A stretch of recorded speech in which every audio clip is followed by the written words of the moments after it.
Hey everybody, welcome back. It is Ravenflower. Welcome to the channel. Welcome to another Truth Talk. Today I have the lovely and very much missed Owlvine Green from Australia. I'm super excited. We're actually looking into the future because today is what, the 11th? And there's the 12th to Yeah, you? yeah. Yeah. Yeah. So how is the future? What does it look like? It's pretty good. It's a nice day. You'll love it. Awesome. It was a nice day here too as well. Yesterday for you. Yes. Doesn't that sometimes blow your mind? Doesn't just the whole like time zone situation feel like magic to you? It does, although it's become very normal for me because I work with 4 Californians and Oh, no one else. So everyone I work with is American, and most of the people I interact with are American. So I'm usually on American time. I actually have this, it's called Clockify. I love it. But I mhm. count my hours for work in there. And Yeah, yeah. I have to keep it on LA time because otherwise my pay's all out. Like just for me, like I'm like, I don't know how many hours I'm actually doing because if I do it for my time, it's different. Anyway, so Yeah, that's I'm the thing. always aware of American time now. And the date thing gets me. I don't know if you know this, but you guys write it month, day, year, Yeah. which I'm sorry, you guys, but no, I mean, it's the most ridiculous thing. It's day, month, year. Anyway, but now I've realized in my own everyday life, I always have to pause and think because I write month, day, year so often now. But I'm like, Month. wait. Yeah, because we do month, day, year. And I'm over here Yeah. thinking about it. I know now my husband does it in a different way because he's was military. So he does it maybe similar to the way you do it. But then he's Mhm. gonna say 2,200 hours. And I'm like, what is that? Like this is 2,200 hours. Like, what are you talking about? Just tell me what you're after. Just tell me what you're after. I don't know. Oh my God. Okay. We were chatting beforehand, and yes, that's why we're late because it's been a while, people. And this is my friend, and it's been a long time since I was able to see a beautiful face. I sometimes go back and I rewatch some of your old YouTube stuff, and I've been feeling like, this is so different than 2016 when we all were just running and gunning and chatting with everybody around the world. Um, so it's like, I don't know. Sometimes I go and I visit my friends and I know that they don't have the energy to get on there and do the YouTubing as we used to do it because it is very time consuming. I don't think some of the viewers really understand, you're searching for content, you're searching or collaboration. You still got topics to talk about. There's editing involved. YouTube Live has made it a lot easier for a lot of us, including me. This one right here, not a fan of the editing. I work. I work and I have a shop and a YouTube and I'm tired. So it's like, yay, live. I don't have to do nothing, but just set it up. But I've been watching some of your old stuff and I miss the olden days. I came across that whole situation where Noah and I were going to get wigs and the whole wig chat. That was good. Getting wiggy with it. Yeah. On Wig. Crimson Fire stuff. Yeah. Love it. I love it. That was fun times. I don't think I still have that wig. I wasn't able to join that chat, and I can't remember. I don't know if it was because I had to work or wasn't feeling good. Those are usually my two things with my life. But oh my gosh, I miss y'all. I just miss y'all so much, so much. I know. Oh my gosh. I just feel like, yeah, I mean, because there's so many people that aren't making content at the moment, or they are very sporadically. And I go back and watch, people's old stuff as well, and just like, I don't know, go back into that energy and just like feel like I'm hanging out with them. And, it's yeah, like you said, it takes so much time. I actually still create videos for my job, and they're Okay. very different. So they're not what I did on YouTube. They're very much tutorials. They're spell tutorials. So a very different kind of video. But like even those, like it's just, I mean, yesterday I did one and I had to refilm it, and even still, it took me 2.5, 3 hours yesterday on top of the other time, which usually isn't that, usually doesn't happen. But like it's hours hours for like a 10-20 minute video sometimes. Like it's Yeah. and then you've got comments, and then if you're doing other social media, it's like insane.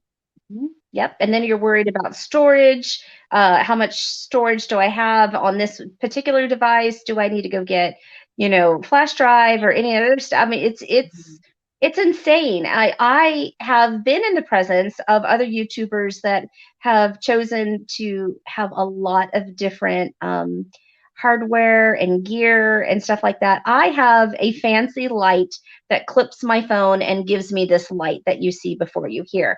I have my cell phone, and then I have a gimbal.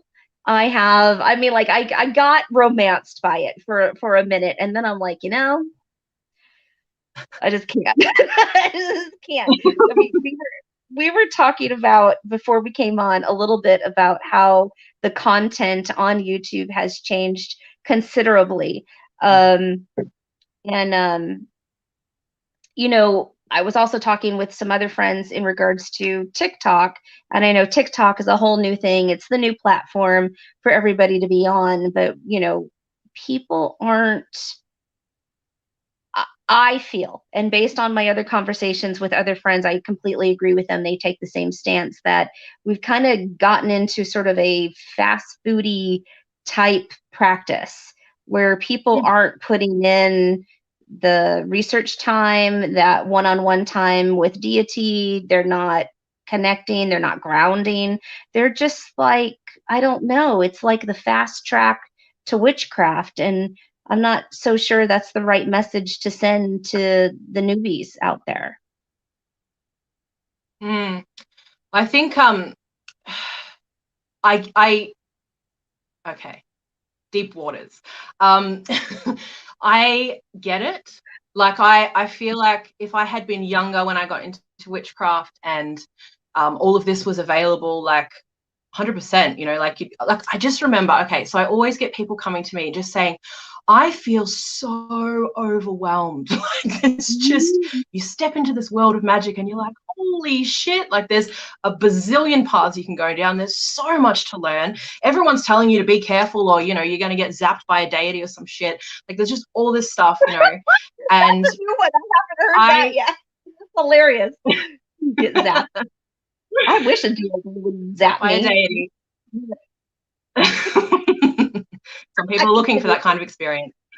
And like I tell them, like it took me years until I felt, the only way I know how to describe it is kind of grounded, where I was like, oh, like I feel like I don't know, I feel like I've reached some kind of ledge. Before that I was just in the water going like, I have no idea what's going on, for like probably at least 3 years, I reckon.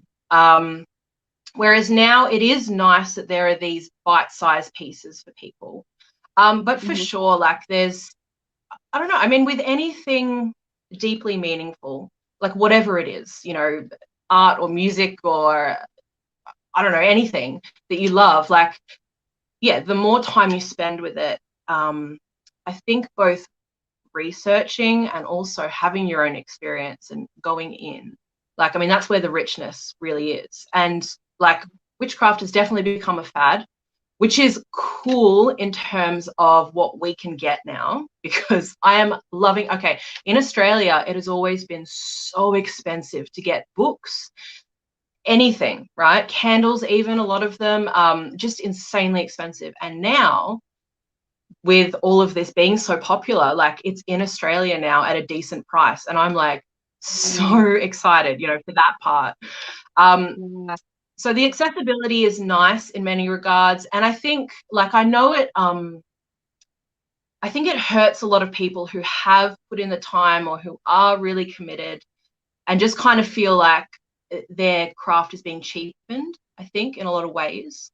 But that's a good point. I don't know, I think, yeah, but I think we can take comfort in the fact that, like, these people are here having fun and they're having their own experience, and many of them will go on to have that depth in their craft, and many of them won't. And like, that's okay. And it doesn't cheapen our craft. It may on the surface of things, when you say to someone, oh, I'm a witch, and they're like, oh, you're one of those people, maybe, I don't know.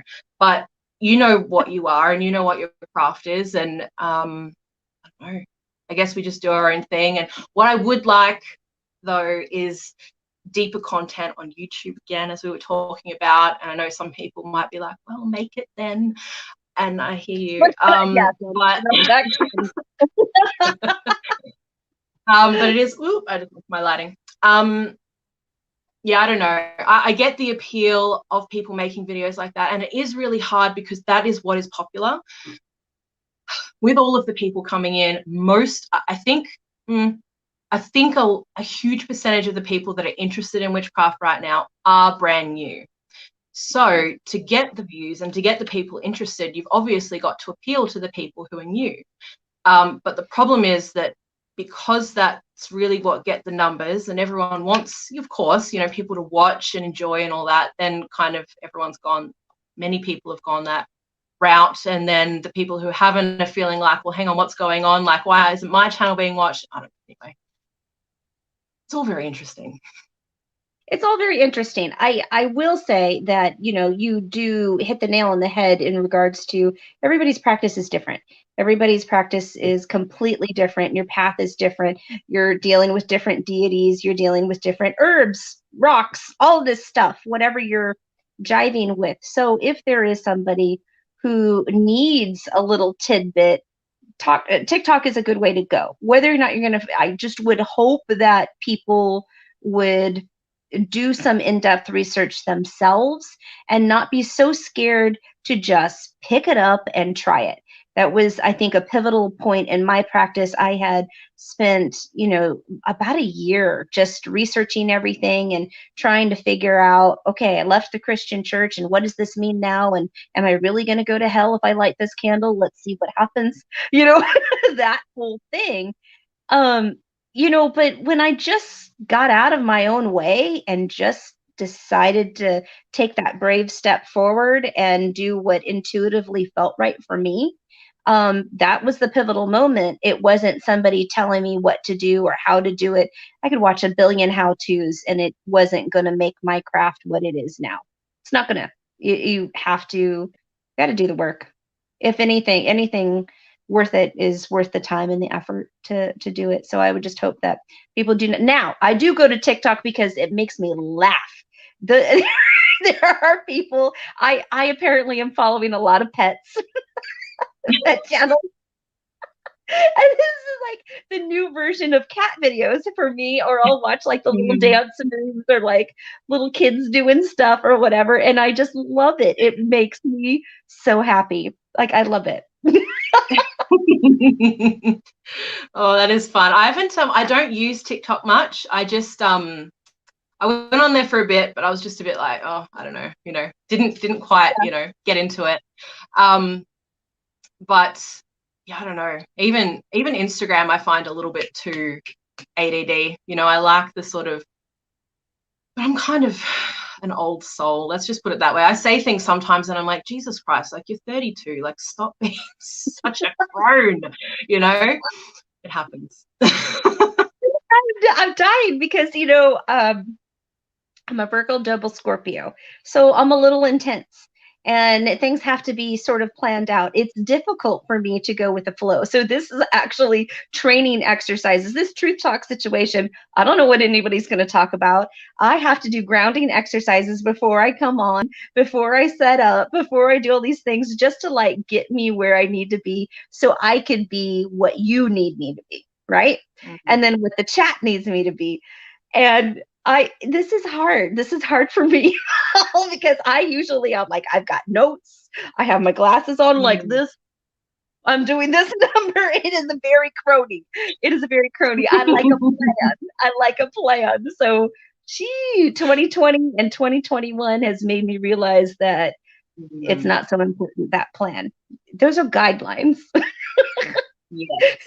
Crimson Fire always says you put flag markers down.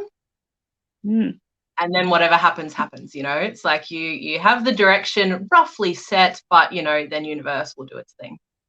Yeah, absolutely. Well, tell me what's going on in your world. It's been a minute. It's been a minute. It's been a few minutes. What's going on in my world? Well, I am a busy person now, which is very weird. I wasn't a busy person ever before because I'm naturally not good at structure and discipline and that sort of thing. But over the last 3 years, really, I've been developing that. And now I have this insane daily routine, which you're going to be like, what? Literally takes me 4.5 hours every morning. Oh, wow. And it's got a lot of different elements in it. It's like sort of all the things I want to get done in a day. And I've realized I have to do things in the morning if I want to get them done, because by the time I've finished work at the end of the day, I'm exhausted. My brain is dead. Always the last hour or two of work is literally me just sliding on my face over the finish line. You know, it's just like, so anything I want to like do, you know, with my brain or anything like that, it's got to be done in the morning. So that, and then work, basically. Yeah. Pretty wild. For reals. I am an HOA manager, which is a homeowners association manager for my neighborhood. So I never get to like officially leave work, but like board members will find me. Neighbors will ask me about their account and whether or not they can have a parking placard while I'm in my wellies in the worst clothes. There is no bra on. I am in the garden. It is awful. I'm like, please do not approach. Oh my God, they're coming closer. Like, what are they doing? And they're like, hey, Raven, how's it going? You know, did you get my payment for the thing and the deal? And I need to pick up those 2021 stickers. And I'm like, no. I'll be in the office on Tuesday. Like, oh my God, it's good. I can really roll downhill. It takes me 3 minutes to get to work. It's not that bad. Nice. That is nice. That is nice. I have a beautiful view, but I am just like, oh my gosh, I'm so tired. I'm so busy, and I'm running out of patience. My patience pants have been taken in. Apparently, they were altered, and now shrunk in the wash. Yeah. I'm getting older. I just can't with some people. I was just like, yeah. It is hard. That would be interesting because I work from home, and I know a lot of people have been having this experience over the last year or so of having to adjust to that. And it did take me a good 2 years before I figured it out. So I was lucky that I had the time, and the last year was fine for me. But having work at home and finding that barrier of like that separation, and I don't know, it's a whole different ball game, I guess, like, because at least I can turn off my computer. And it's like literally then, because I don't have any notifications on my phone, I was like, I was done with that. Then it's actually off when I need it to be off. But then you've got little neighbors coming over at Raven, work stuff. Oh, gross. No, I'm just going to get eggs, keep them at the door, and just start pelting people. That's maybe that's not good karmic energy. I would just like, hey, go to you need like you just need like a, you know how this is going to sound cruel, people, but for farm dogs. So you know how you can have like a perimeter set up, and usually, I mean, I reckon we could rig up something. Normally a dog will wear a collar, and if they get, you know, close to a certain point, they get zapped back. Like, oh, you need that, but like the opposite. So people walk in and they go, you know, and they'll learn real quick. Like when you turn the magnet over, when you turn the magnet and you flip it over, instead of it drawing, it like repels. Yeah. So funny you said that. So I took 1.5 ounce jars because I live in the Pacific Northwest now. So I'm on the West Coast of the US. So I'm still on your California time, same time. Call me. I did work that out actually, because I was like, oh, I wonder. And I was like, oh no, I know. PST. I know that. So I have, instead of Texas, I used to do a barrier perimeter, which is a fancy blend that Crimson Fire told me about, and I've been using it. And it's very interesting that the location wise, I don't need to do that here. I do not need to, where I'm at is not as active as it, or maybe everything just feels better here. The spirit energy is more settled, more secure, a little friendlier. Texas was not the same situation. It was rough, and I had to do I had to do once, sometimes twice a week, putting cleansing and doing barriers. It was intense. It was intense where we are here. It's like a once a month situation, if at all. But I took little jars because I can't put that mixture all around my property. It rains all the time. So I've got little jars with my spell in there, and I have planted them around my property in a circle. That's Very the way I can do clever. it. It's the only way I can do Very it. clever. I love that creativity. I feel like you just opened up about 5 different conversations right then. So I have to try and remember, like, I think it's really interesting about like the how a different space needs different magic. I found that coming to my new house as well. Felt completely different. And I think part of it was also not being out there publicly as well, because I had some experiences. But so there was less needed. But also this is ancestral land as well. So the house I'm in now was my husband's grandparents. But what's crazy is this suburb was actually his grandmother's father owned all of this land. So this was once farmland. And he owned what we live on right now. And sadly, because, the land prices around here are insane, like insane. Yeah, and like they just pissed it all away because they were literally drunks and, sold it for nothing. And if they knew now that they could be billionaires, like, anyway. But I feel so like, and that was the other side of the family too. So I've got both sides of his family in this space. And so the work that needs to be done is quite different. And I just I wanted to pick up on that creativity that you brought in as well.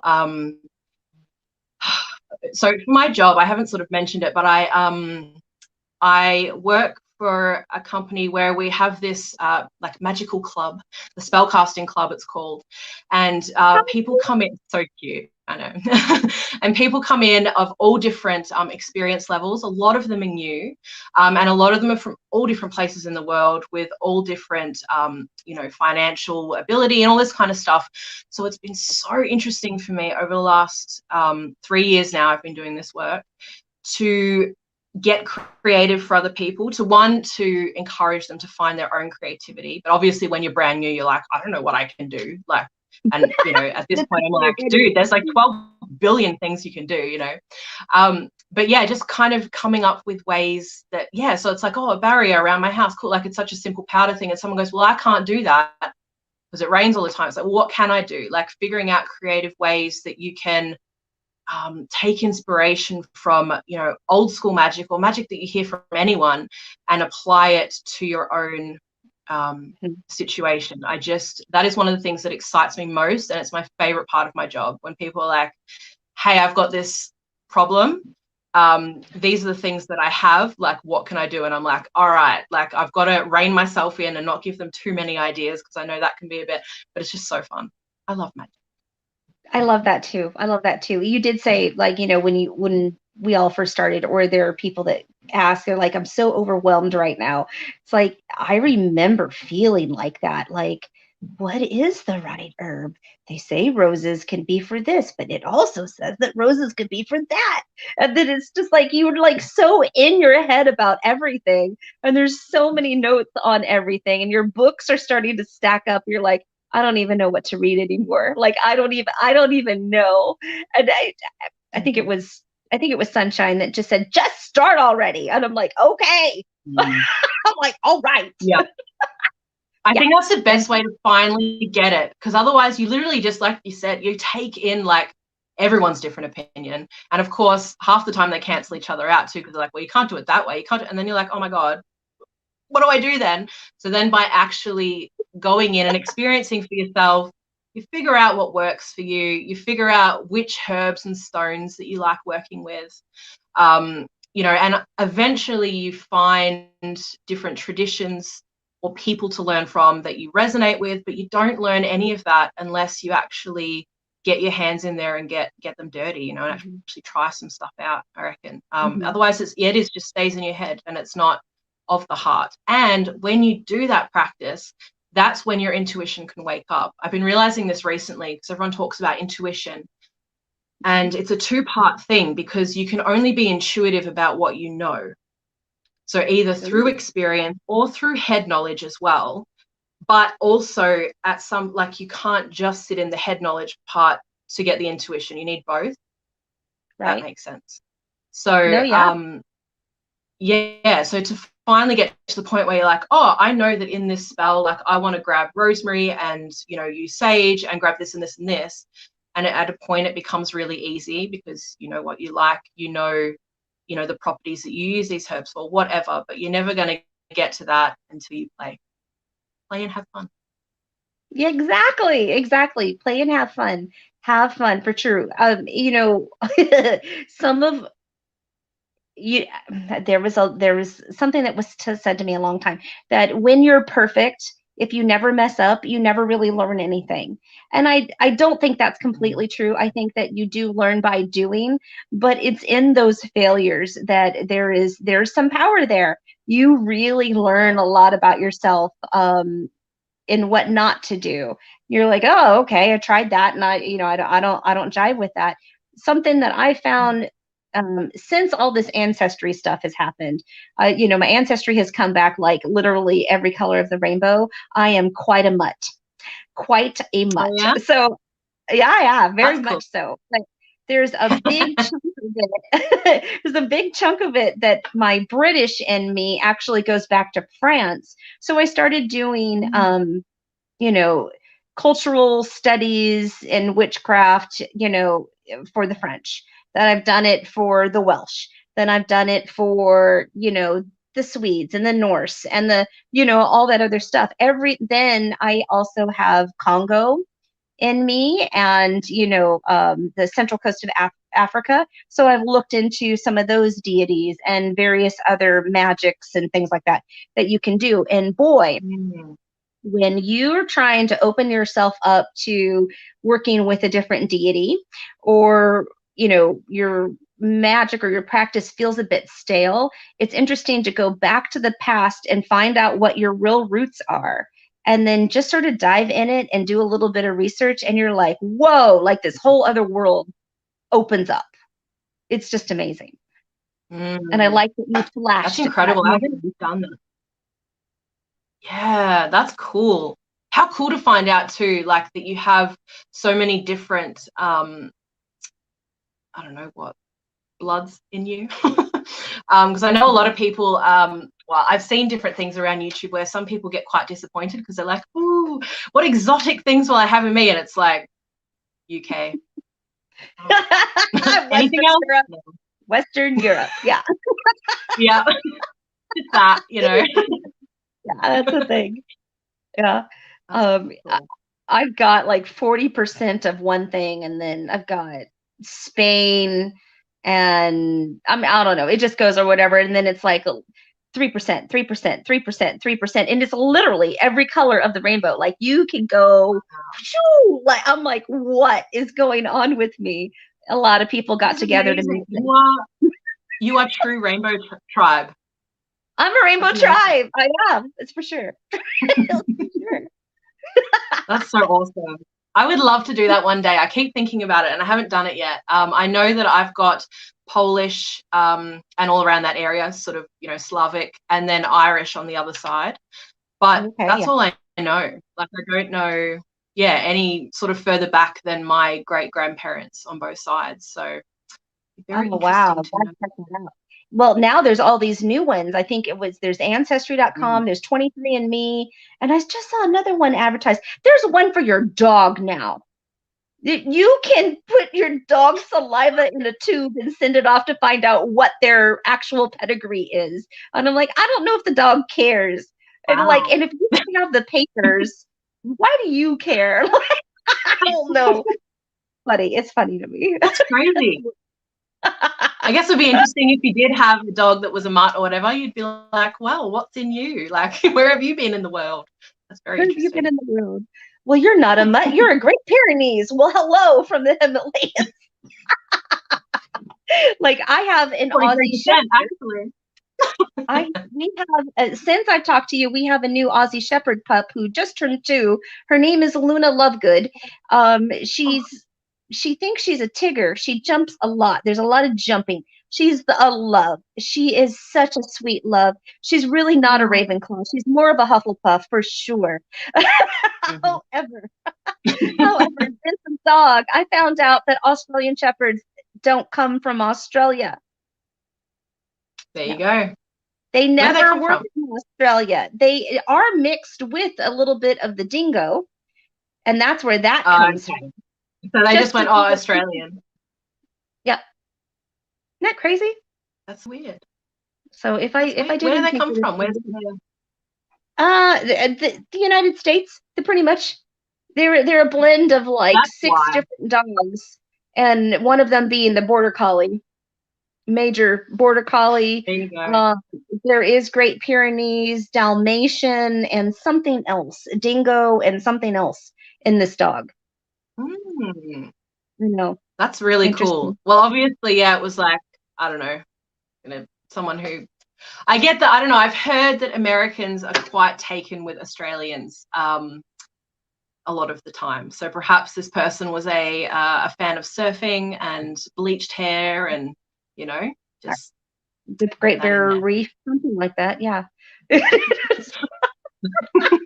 Well, I have always, ever since I was very, very young, I always imagined myself going to Australia, like this big adventure that I was going to go on. And I had like one of those little kid passports. And I think I had the travel bug very, very early in life. And I've always wanted to go. So it is on my bucket list to come see you guys for sure.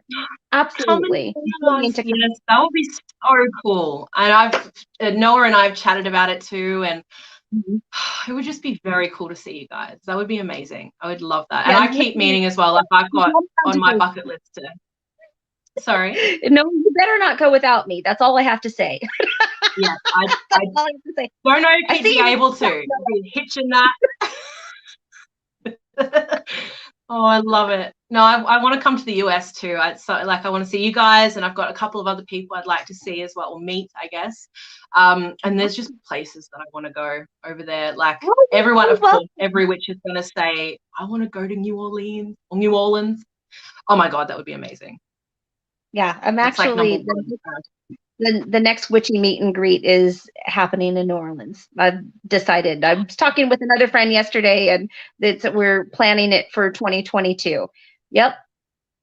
We're planning it for 2022. All right, let me know. I will. Let me know. I'll put it in my little manifestations, and we'll see what happens. Very good. Very good. We're probably going to do like a weekend thing. And then anybody else who wants to jumping on a cruise ship out of New Orleans and hitting Belize, Grand Cayman, and probably Honduras. Oh my God. I know. Is everyone just having like witchy dream overload here? Like, oh. Well, we did the first cruise, and it was so much fun. Everybody had such a good time. And now the cruise industries are being forced to, deal with everything that they've got dealing with.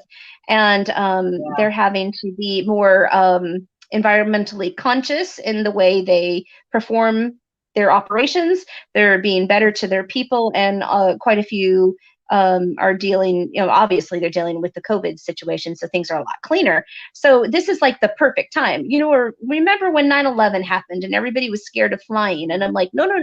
This is the best time to fly. It is the safest time to fly. Yeah. Get on a cruise ship, people. They do payment plans. It's amazing. For sure. You should have I don't know, you need like a special deal with cruises or something. Like you just get all these people, like, do you have any idea how many people I get to go on cruises every year? Like, give me a discount. For sure. I should do that. Somebody said I should be like some travel agency. So, I'd actually really enjoy it. I would probably. That would be fun. Oh, yes, go here. Have these nachos. It's going to be great.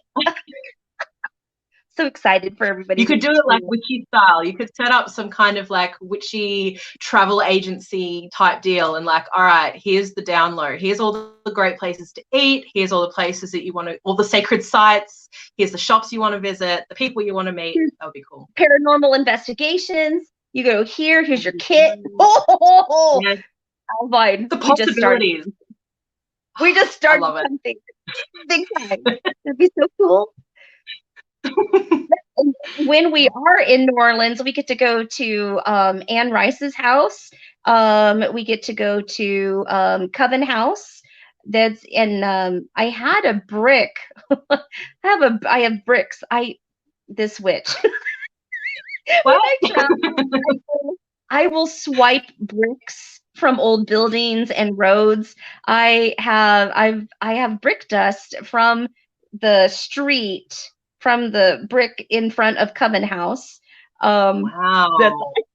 I have things. I have things. I'm I love always that. just like picking stuff up. I have this big silver spoon and like this pack of like Ziploc Mhm. bags that I take with me Yep. pretty much everywhere. I'm always like scavenging.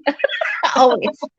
I have offerings constantly. I have a thing of change, and then I've got tobacco, and then other stuff that I give as offerings back. It's Oh, a thing. perfect. Witchy Nice. kit. I love that. I haven't gone anywhere for so long. Like I haven't got any of that. I was watching because I think Tequila did a video recently on that. Did she recently Oh, upload another one? Or was I watching an old one? I can't remember now. could be. But I I was like, haven't seen anything new in a couple of weeks, but she's been at it. She's been at it yeah, again. yeah. I cannot tell you how excited when she uploaded that video and I saw it. I audibly squealed and I was so happy. And then I watched the video and I scrolled down my feed and I saw there was another one because she did two on the same day. And I was like, it's Christmas. I was so happy. Yeah, but anyway, I watched that video. I can't remember if she did a new one or not, but and I just realized I was like, man, that's so weird because I used to drive to Crimson Fire's house quite regularly, and it was half an hour between her house and my house, and all country, just like paddocks and whatever. So I mean, I found some of the coolest stuff, and I had some very witchy moments on the side of the road, I can tell you.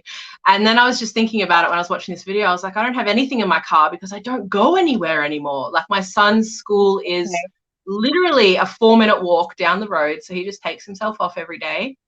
Yeah.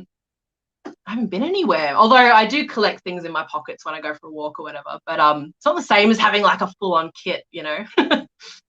I have a kit. Snow has seen. I have like a witchy doctor bag that I take with me for like if somebody needs help with clearings or protection magics or any of that type of stuff. And I'm like, I literally have this like little like carpet bag purse that I take with me, and I've got all these candles and all these oils and all these waters and plates and various things that I'm going to need. I do That is things. amazing. Can I just make a video request if you feel comfortable sharing? I think I can speak for more than one of us when I say we would love to see this kit of yours and hear about the things and whatever you want to share, and that would be very cool. I think we should try. Do you remember long back? Oh, back in the day, we would take our purses and show what's inside our purse. Mm-hmm. We should do that again. Yeah, I'll do it in sure. my witchy kit. Man, that would be fun. It's a good thing. It's a good thing. It's a good thing to have a witchy kit. And it's kind of like your bug out bag for witches. Like if you're one of those preppers, this is all of my stuff. That's it, exactly. I got all water. Everything. I'm ready. I'm ready. I'm ready. Yeah. Come at me. Yeah. So good. I love that. Now, speaking of houses, I heard when you were chatting with Belladonna Crow, I've got to get the name right. Yeah. That your neighbor is the Practical Magic house. No, not my neighbor. I live on the same island. No, I was like, oh, sorry. I live on the same island as where Practical that's what I meant. That's what I meant. Practically neighbor. You're right there, like on the island. I actually I watched the movie on the weekend. I've been meaning to watch it for years again, and like I loved it so much that I was like, I wish I hadn't watched it so I could watch it again. It was one of those. But I never picked it up before, but she did. Sandra Bullock at one point does go, says something about, the island. And I'm like, it's Raven's Island. It's my island. It's my island. It's really weird. It's really weird how that happened. I didn't know that when we were starting to look for places. We had wanted to go to a place called Bellingham, which is a little more diversified. There's universities, there's a good group for retirees and young families. There's just a lot to do in this area. So we were looking at houses, and then somebody's like, you really should go over to the island. And I'm like, we can't afford no island. And I kept like putting it to the side. I'm like, it's not going to happen, whatever. So then we come for our second visit, and we're starting to like, oh, we kind of like the way this looks. We kind of like the way this looks. And we had come first to just visit. Then we came to look at the areas and where we felt comfortable and if we fit. Then we came for like house hunting. Once our house was in Texas was under contract, we like borrow, begged, and stealed to try to get here again so that we can look. And it was a 4-day whirlwind of everywhere. And we looked, I was so tired, but we got hold of this one realtor that was really adorable, but I'm just like, you're kind of being a pest with this island situation, like, and we have to use a different realtor just to go to the island. Like, I was already like inconvenienced, and I was being bitchy about it. Like I was like, no. So then she like presents us with, we meet her at a Starbucks at the very top of the island, and then she presents us with this book, and it has all of these places that we're going to see. She literally started at the top and went all the way to the bottom. This house was the second to the last house we saw that day. And it was the very first showing. It hadn't been shown before, or the people that were in it were a little bajiggity and they didn't want to show the house. I don't know what was happening. But so she convinced them to see it. She showed us some other places until they were ready. We get here and we're like, oh my gosh. And then I'm like, I think I need something. I need a snack or something. I've been going at this for about 7 hours now, and I need something. So we go into the little town of Langley, and there are bunnies hopping all over the place. I mean, there are deer that come up to your car. You're like living in a Disney movie. And I'm like, well, that's it. I'm sold. I'm ready. Like, yeah, it's amazing. Wow. It's amazing. Oh, Yeah. it sounds incredible. I actually looked it up the other day, like just on the maps or whatever. It's really cool. Like I was expecting like, an island, but it's like this series of islands and all this crazy stuff going on up there. Yeah. Yeah, it looks like a sea dragon. It looks like a sea dragon almost. It's a big long island. It's 55 miles long. So it takes about a good hour and a half to get from one end to the top. So Coopville is sort of like in the middle. Coopville is where that one portion of Practical Magic was filmed.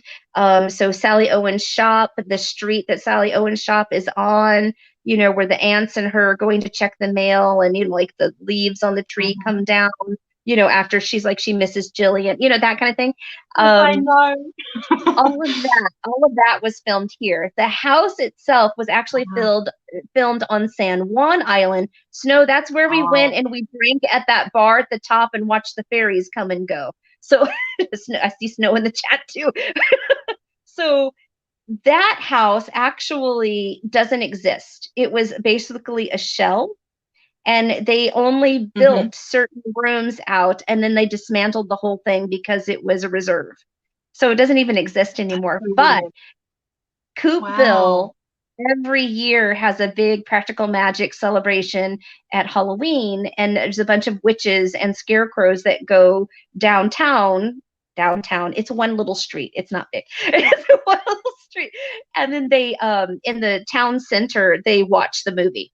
It's pretty neat. That is so cool. Wow. It's really cool. Well, that leads me to my other question. What is it like living amongst so many witchy people? That sounds like amazing and interesting and quite ordinary. I feel pretty ordinary, and actually I told my friends, I'm like, throw a rock. It's like expected here. So there is no shock factor. You're not going to get anybody but like, oh, do you think you could do a love spell for me? Do you think that you could, or whatever? And what does that mean? There's none of that. They're just like, oh, okay. Oh, who are you working with? Oh, awesome. All right. Well, blessed be. I will say that around the holidays, it is so wonderful. A normal exchange here is, blessed Yule or happy solstice. Wow. That is a trip. That's incredible. It's very Wow. common. So I got more Blessed Yule and Happy Solstice this year than I did Merry Christmas. That's the Wow. thing. That's the thing. That's amazing. That is very That cool. it's lovely. It's lovely. And most of the people are very, very kind and very, very sweet. It's kind of like South Whitby has a bunch of artists, good artist vibe, and like an old hippie vibe. This is where they all ran to, Mm. and they stayed, and they raised their families, and it's good. So there's like really good farmers with like super integrity and sweetness, and you just want to go to the farmers market because everything's grown with love. It's just great. That sounds It's amazing. it, Oh, that is the it is perfect place for you. I'm so happy for you. That's for sure. awesome. Wow. What is going on? Oh, Oh, hi, hey, people in we're the chat. being stalked. We're being stalked by some Christian in the chat. Hello, Christian in the chat. How are you doing? No, we're not going to hell today because we don't believe in hell. But I wish you the best of luck. I'm now removing you from the chat. Blessed be. Truly We're gonna say blessed be. Here's the thing with Christians is I'm from a Christian background, and all me of as my well. family, my family and my husband's family, everyone's Christian. And they're all like the rest of us, doing the best they can with what they know. And Yeah. unfortunately, many people, although I've seen this hugely in the magical world as well, many people aren't, they're just so unkind. They think that they're doing the right thing, but they're not living out of love. They're living out of fear and self-righteousness, unfortunately. And I was actually really shocked. Let's just get into something serious all of a sudden. I was really shocked when I first noticed this in the magical world. And it's because of, I guess, the way I came in. I was ignorant, thinking that everyone else would kind of be the same, but I'd come from a Christian background, and what I loved so much about paganism at the start, because it was sort of a little bit more pagan at the start than witchy, was the open-mindedness that I found. And I was like, wow, people are really open-minded and super into self-development, and I love this. Like, we're all about like facing our shadow and growing and everything. But then, of course, you know, people are people. People are people wherever you are. Like, it doesn't matter if they're Christian or witch, whatever. People are assholes. Like, there's always assholes. But it did give me a little bit of a shock when I realized how many people were so close-minded who are witches. And I've seen it a lot towards Christians, which is why I ended up making that video. And look, there are a lot of Christians who are pricks, right? It's just straight up. But it makes me sad to see that, oh, okay, how do I say it? That a lot of people, you can say it, go for it. A lot of people will focus on that energy coming at them rather than going into themselves and actually healing those old Christian wounds. And so they just stay in this cycle of bitterness, you know, and whether it's mild or not, like, and I truly believe that any trigger that we have is a signpost for healing. You know, whether we're ready for it now or later or whatever, but it's like that stuff isn't someone else's, it's yours. And even if someone's coming at you, whatever happens within you is yours. I don't know, there's just a lot of people in the magical world, it makes me sad to see, who are holding on to bitterness and hurt, and feel righteous in doing so because there's a lot of other people who are holding on to bitterness and hurt, and they all kind of tell each other it's awesome. And the reason I care so much, particularly about witches doing this, because as I said, everyone does it, is because this is my world, you know, and these are the people that I'm around all the time and working with. And anyway, so as much as I can, sorry, please go. And you want those people that are around you and your environment to be better than the environment that you just left. I can totally get with what you're saying there. I mean, this person that was in the chat, I don't know if you saw it or not, was quite abusive there, but yeah, and actually and cursed us and all that other stuff. And I think I haven't seen the entire chat through here because it's difficult for me. I'm not one of those people that can like read everything and listen to you. I was taught I don't know how early people do that. I don't know how to do it. It's just like the person talking to me is the most important person. Like I've got like customer service. That person in front of you is the most important. But you know, I would probably say that when I was first in my practice, I was so like defending the fact that I needed to be here and what felt so good. And I didn't want anybody to talk bad about it. And I didn't want anybody to make fun of me or any of that kind of stuff. And that was my own insecurities. We're talking about that. But you're right. What I've learned in counseling is that we are responsible for the things that trigger us, you know, and when you are being triggered, it's a response, body, mind, and soul, that you're ready to deal with it. You're ready to deal with whatever that is. And a lot of people decide to push it to the side and they don't ever really get back to it. So you compartmentalize all of these feelings that you never really get back to, which creates resentment, which creates anger, which then starts the bitterness. And there's this whole nasty cycle to it. Wishing that person well, like you said, they're just dealing with, they're working with what they know. And I remember being that Christian. And in fact, thanks Facebook, I get lots of messages and memories of when I used to pray for people. I used to take prayer requests, the Christian I was, on Facebook or Instagram every single day. And then I would just message people all day long, praying for them in these like extravagant prayers. In some ways, it was a bit like much, like, wow, intense. It was intense, but it's like I had everybody and I was gonna, you know, give them God's love through these little fingers. Like I was going for it, but I didn't know any better. Now, my sister and my other older sister are very, very Christian. And my younger sister was the one that I was really, really worried about me living this lifestyle. And I finally have come out just completely. And they are just like, you know, and also my kid is in the middle of transitioning. And there's, you know, they changed their name and they've done some stuff. And my sister is like, being the Christian I wish most Christians would be. I say, hey, they've changed their name. Their name is Ridley. And they're like, you know what? My sister, my sweet sister, this is such a blessing, says, I will call them the name that they want me to call them. And I'm like, thank you. Thank you for that. And it is very sweet. And they're like, you know, I know that you're this, you know, and I know that you're that, and you want to be called that, and all these other things. It's just like, and she just basically sat me down. She's like, none of those things really matter to me, not because they don't matter to you, but it's because I love you and I want you in my life.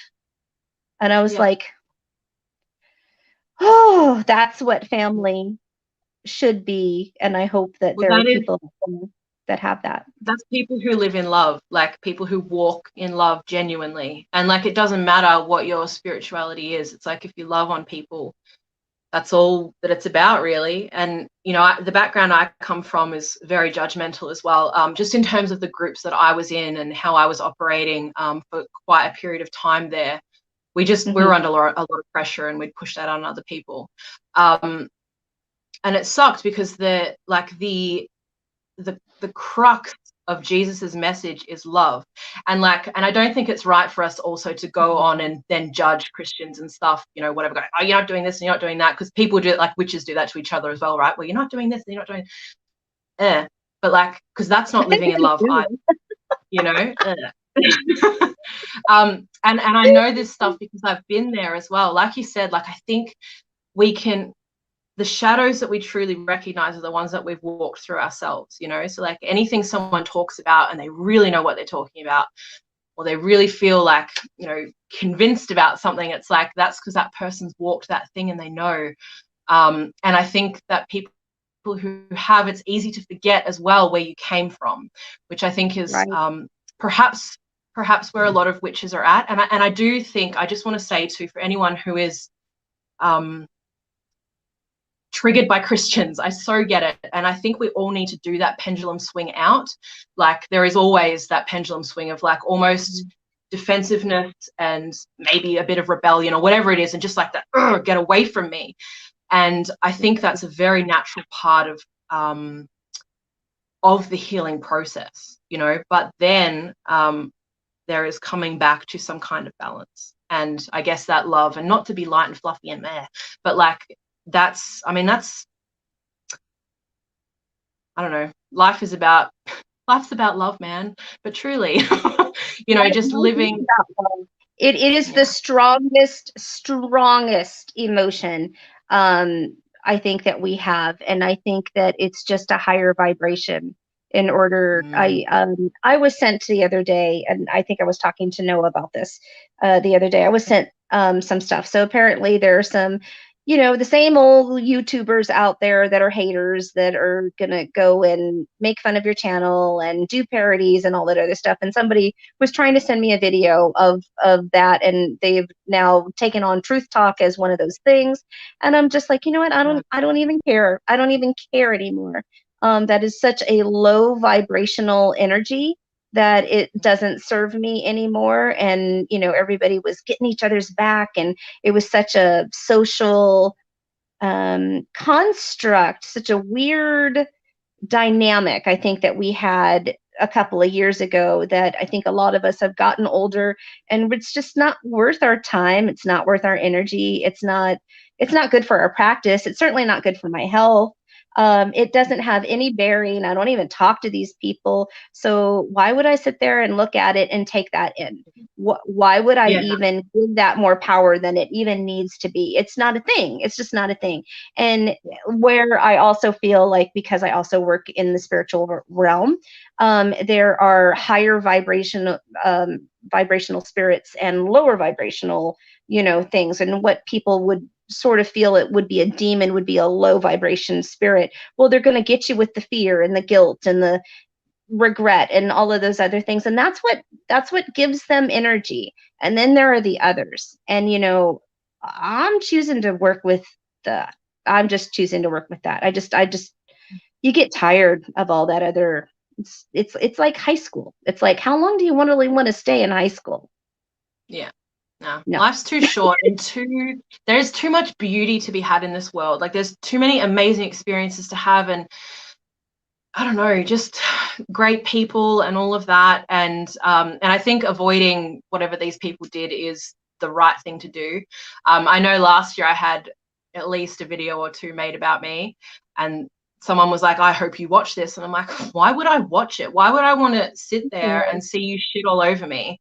Like, first of all, you don't know me. Like, being in this space, like, you know, you and I know each other a bit better because we've actually shared energy and actually spoken. But like, you know, people who watch, like, I know, and I feel it too. Like when I watch someone, I'm like, I know this, like, I feel like we'd be such good friends. But really, I've never shared energy with them, so I don't know them. And so, you know, these random people out there going like, oh, I think I've got your number, you know, and saying all this stuff. It's just like, and it does plant seeds. It plants seeds of negativity and just things that grow. So I think once you let that little bit in there, which I experienced last year as well, seeing these terrible things, it really affects you, and your own mind is the one that grows it, you know, and makes it this big, huge thing. And it's just not worth it. It's not worth it. Like the drama, not fucking worth it. If they think their video was going to scare me, I survived teenagers. They got nothing. They have nothing. I've got a tween, and I'm like, oh my God, I can already see the pokings out of teenagerhood, and I'm like, oh Jesus. Like, put it back in. Put it back in. Yeah. At one point, Bear and I had 7 teenagers in the house at one time. And there's a reason why my hair has gone salt and pepper. There's a lot of drinking. Bear and I used to, like, he'd come around the corner and he'd look at me and he's like, you okay, babe? And I'm like, are you okay? He's like, I'm okay. He's like, hug it out, hug it out, hug it out. We just cuddled in a corner, hugging each other like we're gonna make it. So Wow. Like Wow. if you could survive teenagers, you can survive anything. This little YouTube video ain't gonna scare me. I'm like, Yeah. I've seen real demons and they aren't it. So I'm okay. Oh man. Teenagerhood. That's what turned me off having kids. Actually, I do have a child, but actually particularly girls. I did pray when I was pregnant. I said, please, Lord, don't give me a girl. I don't want me. I was horrible. Please. And thank goodness I got a boy. So, but even still, I've been learning some things about boys, let me tell you. What's Oh super yeah. weird is I grew up in a family of all girls. So Oh there was a really? point where even the animals, like all the animals, the dogs were girls, the cat was a girl, the guinea pig was a girl, like everyone was a girl. And now in my life, they're all boys. The dog's a boy, the cat's a boy. It's so weird. That's funny. I'll We all have our gender flaws. kits. Yeah, we do. Okay, are you open to questions from the chat? Yes, let's do it. This is so weird because I feel like it's just you and me because I can't see any chat. So just yes, Well, please. what the one thing I do love about StreamYard is that when somebody does write a question and you're going to put it in bold so I can see it, I will bring it right up on the screen and you'll be able to see it. So there's a thing. Haha. That is a wonderful thing. So if you have a question for Miss Owlvine or myself, please put it in bold into the chat and we will answer it. Yes, those things. They're still All the going at things. it about something. I don't know what's going on over there. There's let's see. He makes Snow says that her husband makes Regina George look like Blossom, which I think is hysterical. Oh gosh, it's probably when I lose it. I'm always I look very cheerful and sweet, but I mean, really, truly, people should be afraid of me, not Bear. Really, truthfully, I'm the one that has the streak. I'm the double Being a Scorpio. dragon. Yeah. Yeah. Yes, I'm an organized, emotional person, really. That's what it is. Okay. Oh, we got the first one. Here we go. I love that. Hello, Vanna. Oh, I love you too. I've hardly spoken to Ivana. I haven't seen her since October 2019. Really? Oh, Yeah, it was wow. before I moved. I haven't seen anyone, which is part of the reason I was so excited to chat to you today because I'm like, witchy conversation. Yeah. But yeah, I haven't seen her in so. Anyway, we're planning to catch up sometime soon. We I finally get love to hug each other. I love that little collaboration that you guys did for a while there when you guys would go on these little trips and little outings. Oh, please, please, if I have So a fun. person, I'll show you my witch kit if you go on a little jaunt. Sounds good. We'll do that. That would be This one is amazing. from Rider 3322. What has been most challenging in your journey experience of witchcraft? What a great question. Thank you, Ryder. I feel like there's probably about 47 things. Yeah, One thing I'm going to say at the start, it was definitely feeling like that, what we were talking about before, that whole like just completely ungrounded for 3 years or whatever it was. And you know what? Something else I found really difficult. I care far too much what people think, which is why, I was talking about before, the things that we know best is what we talk about. And I always tell people, don't care what people think because I care so much. And there is so much judgment in the magical world, and coming from all the different camps and traditions and everything. And you're not allowed to practice this way. And you can't do things this way. You can't do things until you know I'm getting excited. You can't do the things until you know the things, but I'm not going to show you how to do the things or tell you where to get the things that you need to know. Just all this gatekeeping and blah. So I think the judgment's been the hardest thing. And it's also what has helped me grow the most. And I think be able to help other people the best as well, to really show up for them and to just genuinely help them out and not sort of feel superior, and all of that. What about you, Miss Raven? For you touched on some really important ones. The overwhelming thing was just me finally figuring out, I think just applying action, being brave enough to apply action to my practice in order to figure out what my practice was. Because I really didn't know. Am I Wiccan? Am I eclectic? I don't know. It's in a huge umbrella. There's lots of little factions under there that you've got to feel comfortable with. So that was a journey. Working with deities was a journey, and deciding who and what in what capacity I'm going to work with them was a thing. What else? I love that. We didn't even touch on deity today, really. You brought it up once and then we didn't go back there, but yes, the deity thing.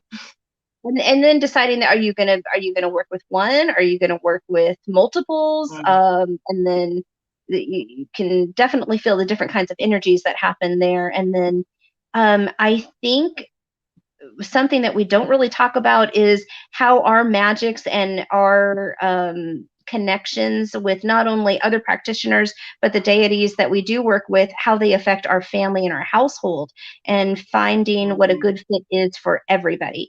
So my husband very clearly has a relationship with Odin and Thor. That would make such a good video. Yes, we should do that. We should do that. Yes, because you got to find kind of like a recipe. You got to find what fits for sure. So that was probably it was a little frustrating at times, especially when I've got teenage energy as well in my house. It was heck. that was something. Okay, so we've got lots of questions. Throws everything off. Wait, what? Okay. Speed round. Go. Okay, all right. Nothing. Go. What was changed? This is from Draven. What has changed the most in your practice since you started your channel? Another good question. Thank you, Draven. That is a good one. Well, I feel like I've gone through a couple of evolutions. I think it was wonderful to share my practice publicly. In some ways, I think, at least towards the beginning, it kind of encouraged me to be creative, to get more creative, to discover more things. It did get to the point where I felt far too exposed and raw, and I just needed my own space. And that's part of the reason I've struggled to come back as well, is I fucking love that my practice is just mine, and that feeling, like, even though it always is when you share, but and again, I do work in the magical industry, so there is that element of sharing, but it's so different because it is, I don't know, it's just done in a certain way. And YouTube and making videos like this feels a lot more, you feel a lot more exposed, and it's a lot more raw, I guess. Yeah, but I don't know. Yeah, so I didn't have heaps of experience as a witch before getting onto YouTube. It just didn't like to really draw from, because I was still just so like, figuring it out. But that was something that I missed, but also helped me grow, was just sharing publicly. Okay. I don't know if I think at the start I recommended it for everyone. I'm like, everyone should do this, it's so awesome. And I don't think so now. I think it's a very personal thing. Yeah. Wow. How about you? That was good. No, that was really, really good. I started my channel basically because I wanted to document my journey. That's how I started my channel. I wanted to meet like-minded individuals. I wanted to really find my tribe. And I didn't really know that that's what I was doing at that time, but I really did. I was trying to find people that I could bounce ideas off of, that could have like good conversations with. And I started more so on let's say Instagram and mainly Facebook, and then noticed that the people that I was watching had all of these wonderful channels, and they're all talking to each other, and it was just more of a like, hey, I'm here. And a lot of the times nobody was answering any of my questions, and that was that time in YouTube where the comments were missing from people's YouTube channel. They couldn't find them anymore, and you couldn't do at blah, blah, blah, as a VR response. You couldn't do that anymore. So I'm like, I'm just going to start my own channel, and they're just going to find me. And that's what happened. That's what happened. I love that. I love that.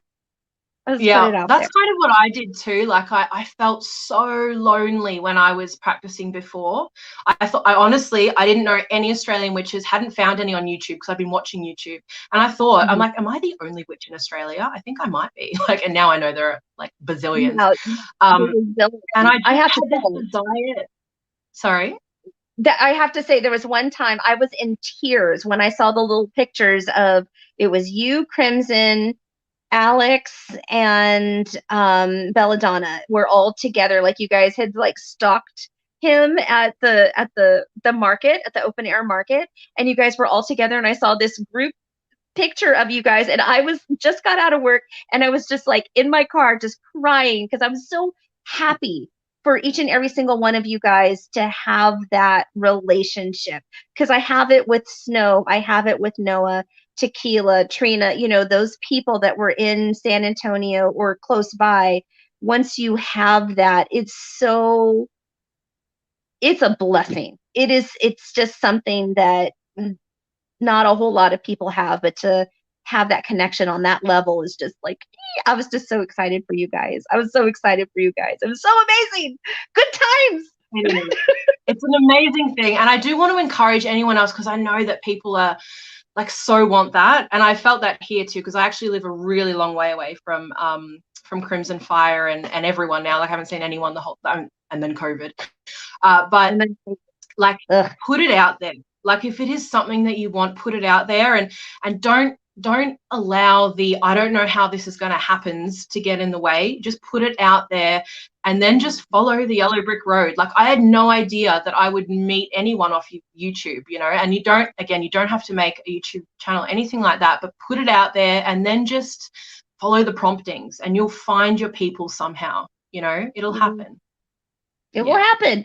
The universe it'll wants it to happen. happen. It will be. It will be there. Absolutely. Okay, next one up. We have Jennifer Knighton asks, what got you started on your path and some of your favorite witchy books? Don't ask me the book question. We'll be here all day. All right. So what me start on the path? So, okay, I was a Christian, as I mentioned, and I got to the point where it was in my late teenagehood that it kind of, I guess the short way to say it is it wasn't really working for me. There were questions that I had and there were problems that I had that I wasn't finding the answer to. And I'd sort of stopped going to church, but I was still going. And it actually, then I had my son and we were kind of going, but not really. So after not going to church for about 2 years, I literally had to sit down with myself and make the conscious decision. I said to myself, it was the hardest thing I've ever done. And I was like, okay, I am going to make the conscious decision right now that I'm not going to church anymore, even though I hadn't for 2 years.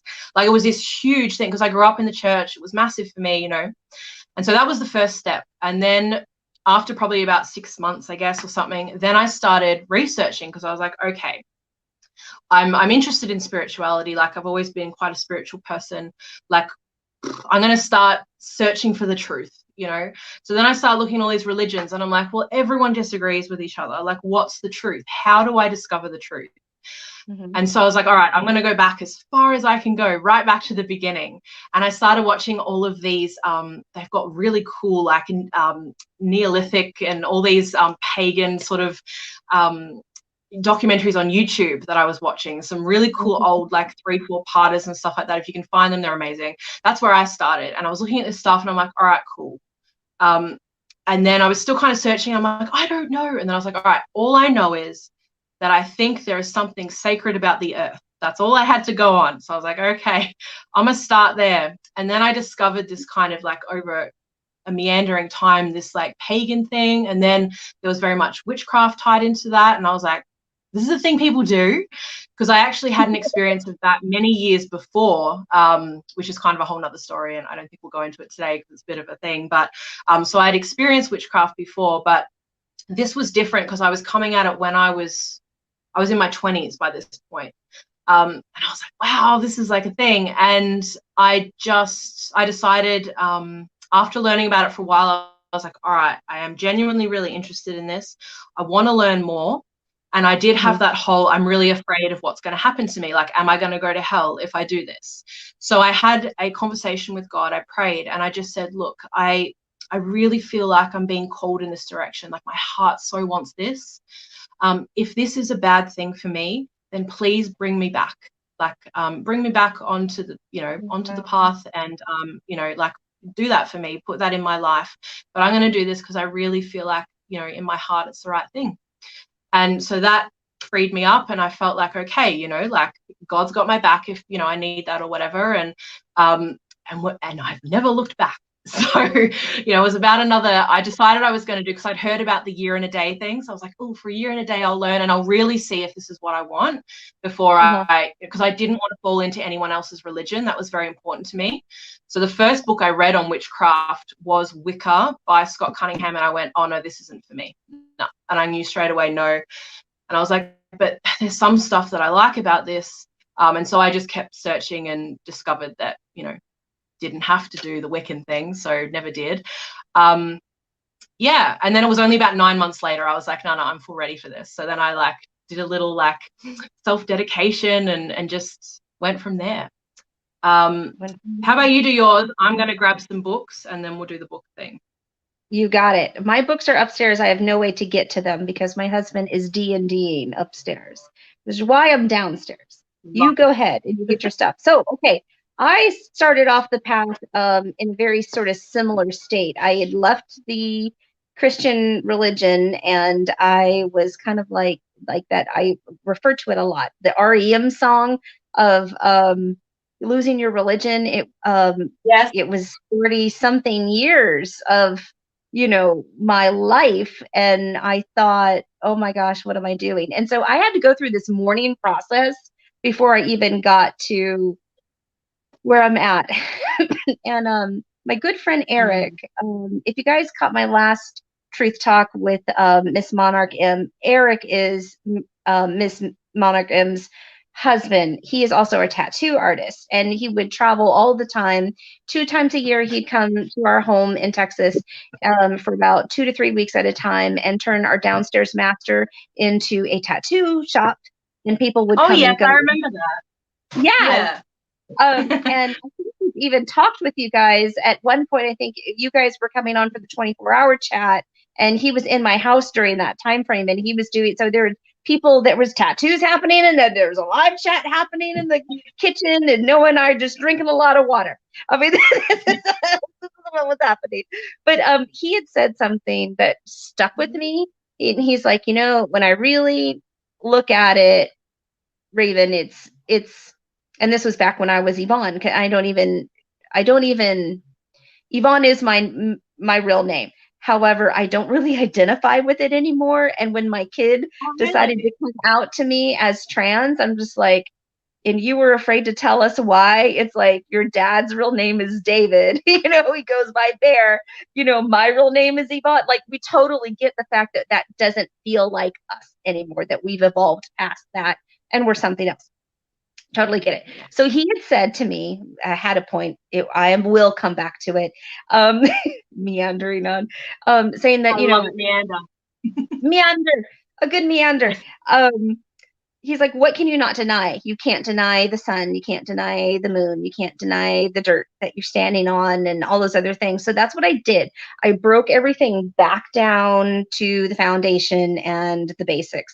Very similar to how you went about that. So that was really interesting to hear you say that. I looked at the stuff that I couldn't deny. And then I had enrolled into some college courses at that time. And one was World Civilization, and another one was I can't think of it, but I think it was sociology. But I learned in World Civilization that a lot of these religions were borrowed through trade and exploration. So somebody's like, oh, I like that idea. Let's adopt that and put it here. So then I learned real quick. And then I read the Epic of Gilgamesh and realized that Noah didn't take that voyage. And then I'm thinking, oh boy, there's a lot of stuff that's out there that in Christianity is great for my sister and other people, and I'm glad that they're there and they're rocking it. But I realized real quick it was a closed system, and you're not supposed to ask, and you're not supposed to doubt, and you're supposed to have the faith of the mustard seed, and you're supposed to all of these things. And then I also realized that there were a lot of abusers in the Christian church, and they hide there. And it was one of the main reasons why myself and my family left the church. And the church ended up getting that person who hurt us. They rallied around him instead of around my kids. So I had a youth pastor that was basically stalking my 16-year-old daughter. And we had made, everybody, our house was the hangout. All the kids were always at the house. We had, projectors and playing Star Wars, and, taco nights, and I mean, just game nights. People were always in and out of our home. And somehow we looked vulnerable to them, and the church got that person's back, and then took them away from high school relationships or high school studies, and for a minute. Then he switched churches and decided he was right back there. He was right back on school campus, and that type of thing was just so much. And it was hard leaving the Christian religion. I'm not going to say it was something that was very flippant. It wasn't easy. And I really had to rewire myself and find out what I really wanted. Something that feels very genuine to me is that in that praise and worship, I was connecting to something. And I sort of feel that, although at that time I called it Jesus, I now call it Sekhmet or Bast or Bridget or whatever. And I feel that it is all the same thing. It's all connected, and it's presented to us in a way that we identify with. So there's that. That's my answer. Yeah. Go ahead with your books. All right. Actually, I just want to show you one thing about the mustard seed. Let me show you. Oh, the mustard seed. I actually use that in my craft. Can you see that? Yeah. Mm-hmm. I see little mustard seed. So, because that's something I always grew up with. Mum would always say to me. So sometimes I pop a mustard seed into my spells. Just saying. All right. So one of my favorite books. I'll get started. So I've got some reference here that I use like constantly. And I think these are some of the best reference books. Like, I just love them. So I'll start there. The first one is Hoodoo, Herb and Root Magic by Catherine Ironwood. I have that in my Amazon list. Oh, you do? It's really good. So it's not as extensive as I'd like it to be, but I use this coupled with the Encyclopedia of Magical Herbs by Scott Cunningham. And I've got a couple of other like medicinal herb books that I use as well. But those two together will often, wait, I'm mirrored, so I can't tell. Yeah, but this one, like if it had more stuff in it, like it would be amazing. But I freaking love this book. So for herbs, like get this book. And again, it doesn't have everything, and she only goes into generally speaking, most of it is only what the hoodoo uses of the herbs are, so it's not super extensive. But again, if you've got that in the encyclopedia and maybe another book or two, then you got everything. So the other one I love, just for inspiration, is this one. Encyclopedia of 5,000. It's so good. I had it like for ages. I had it on, I think for years. I had it on my wish list, but I was kind of like, And I was like, oh, is it going to be lame? And then I got it, and then I was like, this is so good. Like, it's so good. And I heard like someone complained in the reviews because they were like, she doesn't even tell you how to do things. So yes, if you're brand new, you're going to look at this and be like, well, I don't know what to do with this. But it's a really good reference guide. So if you look at something and you're like, I'm not sure how to do that, what I do is I'm happy to, like, I put tabs in and like I'll highlight my books and write there. It can be a really good study guide. So if you're not sure of something, you can go on the internet then and look it up and whatever. But once you get that grounding that we were talking about, like, it's amazing. There's so many ideas in here, and it's not just the love and light stuff either. You know, it's got all kinds of spells in here, which even if you don't want to cast that way, which many people feel that way, it's totally fine. It's always really interesting to know, and it can help you with protection work as well. So that is one I highly recommend. And then I just read this, and you're going to be able to see my gross fingerprints, I think. Wait, there we go. This is the, Can't see. no, you can't see it. The Black Folder, which is by Catherine Ironwood as well. I'm on a bit of a Hoodoo kick right now. But this is a cool book. I have been looking at this for a while, and it's literally just flyers of the workshops they've done over the years. And there's just like, so it's like 2 or 3 pages done by one person and then 2 or 3 pages by another.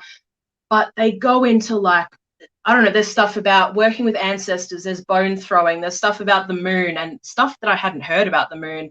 There's like how to be a psychic professionally, and just like introduction to skull magic, and just all these bits of information. And there's a red folder as well. So I cannot wait to get the red one. But it's so good. It's so delicious. And especially if you have an understanding of African American folk magic, or probably, I don't know, but maybe even English folk magic. I'm not sure about that. I don't know much about English folk magic myself. But if you have a base of understanding, the folders are amazing. And they just kind of build on that, you know, knowledge, and it's just fascinating. And I've got, and I'll try and be quick. Got Low Magic by Lon, oh, I've got a bookmark. Lon Milo Duquette, who is an occult author. And I just love his writing style. Like I didn't feel like I super learnt anything from this book, but he like chats about different spiritual experiences he's had, and he's a ceremonial magician, which is really interesting as well. And I don't know, I just loved it. Like I just enjoyed it. So I've bought another one of his books, which is taking, so far it's taken 2 months to get here. So hopefully it arrives soon. But yeah, he's just one of those like delicious reads. Like you just want to sit down and you just enjoy reading it. So I loved that. And then I have The Elements of Spellcasting. I recommend this to everyone. So this is Jason Miller. And it's just every chapter is like a key, and he'll go into a different key that you need to understand about spellcasting. And some of it is like super simple, and everyone, and you're like, yeah, I know that, but he puts it in a way that it makes connections as well, and you're like, oh, I didn't realize that was important for that reason, or that I even did that, like, and oh yeah, I do that, but I didn't. It's just really good. And he writes with a bit of humor as well. And I think if you're new, or if you have been casting for a while, this is a really good one. And it gives a lot of advice on like how you can get your spells to really work for you. So there's a lot of like psychology stuff in there, and it's just written in a way that's really easy to read. So that one. And kind of in the same vein, hate the cover. So I almost didn't get it, but someone had recommended it. It might have been Thorn Mooney. I think, I can't remember if it was her or not, but I was like, you know what, I'll get it. So it's Magical Power for Beginners by Deborah Lipp. And I was like, all right, I'll get it, because I'm working with a lot of people who are beginners, and it's really good to have that information filled in and have the language to share with people. Yeah. And it's so weird, this book. I had this weird, I still haven't gone back to see what it was, but when I started reading this book, I fucking hated it. I don't know why, but it made me so mad. Like I don't know if it was her attitude or what. I was just like, I hate this book. And I kept telling my husband, he's like, why are you still reading it? I'm like, oh, because I don't know. I can't start a book and not finish it. But then, and I don't know why, once I got into it, I was like, this book is amazing. I have never seen spellcasting broken down so well or so completely in my life. Again, not heaps of new stuff, but it like for me, who's been practicing for many years, but it gave me all these connections, you know, and this language, and it's just brilliant, and it's filled with exercises as well. Where's my thing? Filled with exercises. And if you're brand new, 100% get this. If you're not, if you talk to people who are, I definitely recommend it. And it could just be one that you enjoy reading. But yeah, so good. I recommend it to everyone now. It's amazing. And the last one, I promise, is Working Conjure by Hoodoo Sen Moist. I don't know if that's how you say his name, but this really started it for me. Like I really fell in love with African American folklore with reading this book. It was something that was really interesting because a lot of the practices that I was already doing in my craft were very much kind of in line with that. A lot of new stuff, of course, and the spiritual things not so much. So the voodoo side, obviously, well, not obviously, many people will practice that religion, but I don't practice that religion. So it is very much the hoodoo side that I'm looking at. But yeah, I just resonated so deeply. And this book is just so beautifully written, really, really well written. There's one other one I was going to show you too, but another day. So I definitely recommend this book. There's a lot of great stuff in it. Just a pleasure to read. If the Christian thing does trigger you, there are, like, I've seen some people like recently, and more on reviews on Amazon and stuff, but get really mad when they find like psalms or different prayers in magical books, and they're like, this isn't witchcraft. But it's like, there are literally hundreds of thousands of people all over the world who combine the two together. And there's stuff in there with this, of course, being hoodoo. There's a lot of that. Some people in hoodoo don't add that in, especially these days, with, just everything. But anyway, that's in there. Really interesting, especially maybe it might be helpful for people who do have a Christian background and who want to, you don't have to practice that, but just to kind of see, I don't know, I think it can be a healing tool. I think it can be a healing tool to see how some of those elements of Christianity that you've grown up with can be used for magic, like my little mustard seeds or whatever. Like, it's just interesting. Like anyway, I'll stop talking about books. What are your favorite books? Oh, favorite books. One that I always go back to, and it was one of the first books that I got, was Grimoire for the Green Witch, and I want to say it's Anna Mora. I think it's by Anna Mora. That is one of my favorites, and I'd had a tarot reading when I first started out, and they said, look, there's going to be a lot of Wiccan information thrown at you. It doesn't mean that you're Wiccan. It means that you're going to gather all of that information, and just remember, coming from Christianity, pagan religion was here and built Christianity. So your building blocks, your what makes you feel good in your Christian religion, you're going to find some similarities or some parallels or some synchronicities here in paganism, because the Christian church basically took most of our holidays and smacked another name on it, that's the thing. So like all religions are built on other religions. Like, it's not like you get a clean brand new I mean, sometimes you do, and they're usually pretty weird, but usually there is like, that building on. So yeah, 100%.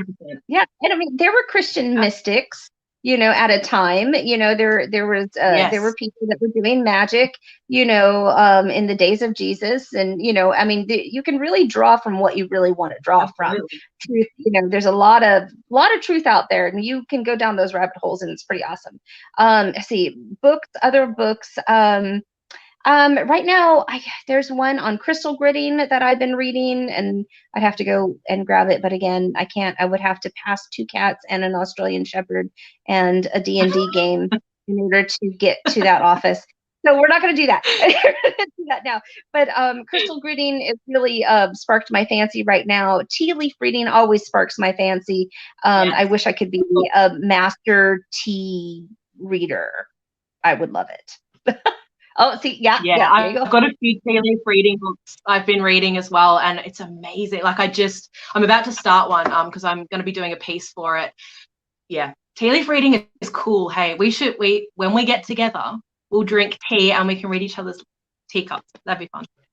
It's the Grim. It's the Grim. No, what I love about tea leaf reading is that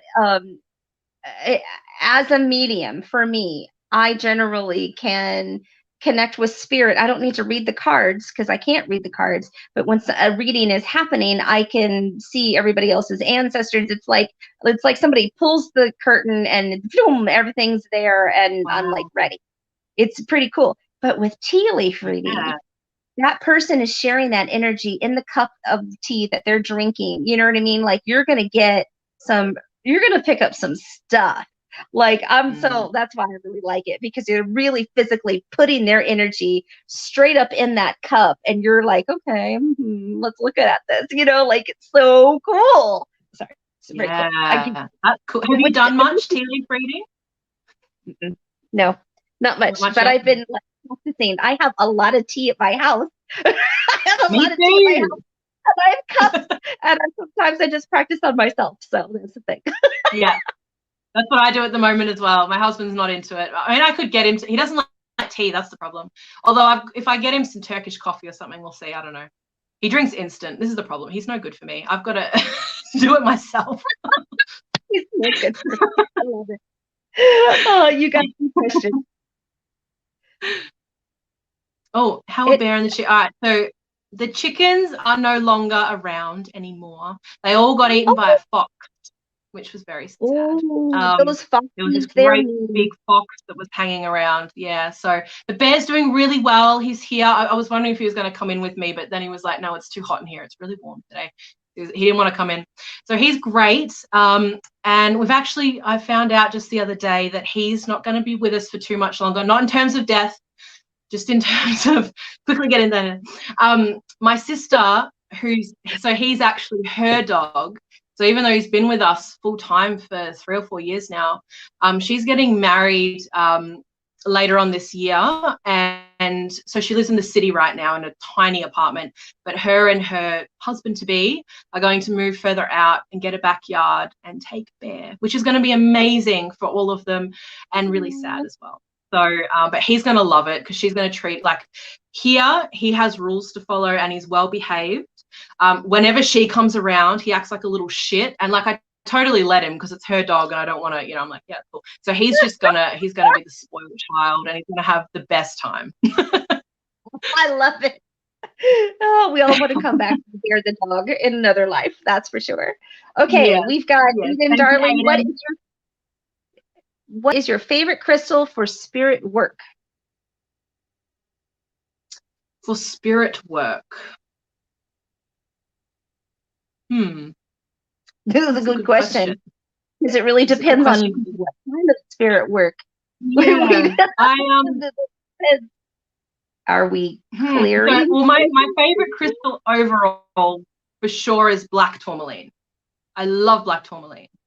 For spirit work, I think, like you say, it depends. Probably in general, it would be clear quartz, because that's just gonna, like, that's got that clear, energy, super connective, and you're gonna be able to do something with that in every situation, I would say, pretty well.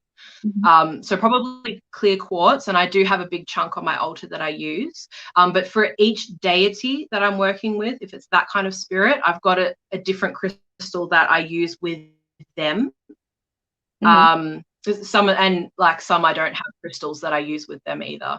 I haven't been super big into crystals over the last few years, which is weird because I was really into them. I have them around everywhere, but I don't bring them into, like, a lot of my spell work and things that I'm doing. I use them sort of, I guess, as that little magic, pick up my rose quartz, have my clear quartz in the space or whatever. But yeah, good question.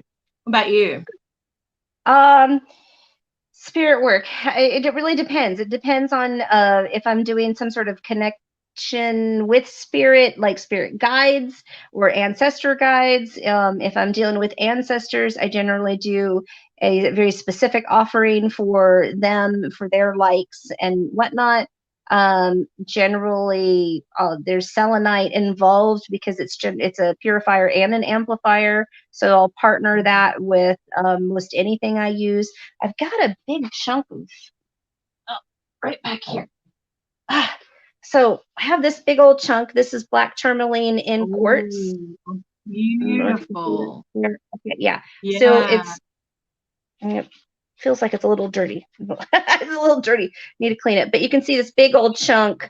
This is lovely to have because there's your quartz, and then there's also your black tourmaline. So you're kind of getting the best of both worlds. What I do use that type of thing, I feel like there's a recipe involved with it, So it's not just an all one for all and all for one. I think it's very individualized. Although I have been using some serpentine with something that I've been working with for somebody, and that's been pretty promising. And also, I've learned that serpentine, at least for me and for the stuff that I'm using, is actually really good for like healing magic. Wouldn't have thought that before, but wasn't something that I knew beforehand. But I'm using it now for that, and it seems to be working pretty well. Awesome. Well, good for that person that you're working with. That's good. For that person. I know it is. It is. All right. Sir Noah wants to know. Well, I think that might be a question for when Crimson Fire comes on. I don't know. She's like the wig queen. I don't have any wigs, you see. I borrowed wigs, so we gotta set something up. Well, speaking of, we go right into the next question. What's your go-to self-love practice? Oh, such a good question. All right. It is such a good question. People are going to be shocked at my answer, but that's okay. Oh yeah, you go ahead. You go, because I got to think. Oh gosh, this is going to be a little like, when I'm talking self-love and I am talking self-love, like in a physical aspect of something that starts. Self-love. Yes. So like there comes a time when something like that has to happen. I'm saying it, but I'm not saying it. So there you go. So sometimes that's a thing. When spa days and showers are not working, sometimes there's a little connection that needs to happen there. And whether that is some time with your partner or with yourself, I highly suggest it in order to move and shift energy. I love that you said that. I don't feel like I've ever heard anyone say that before.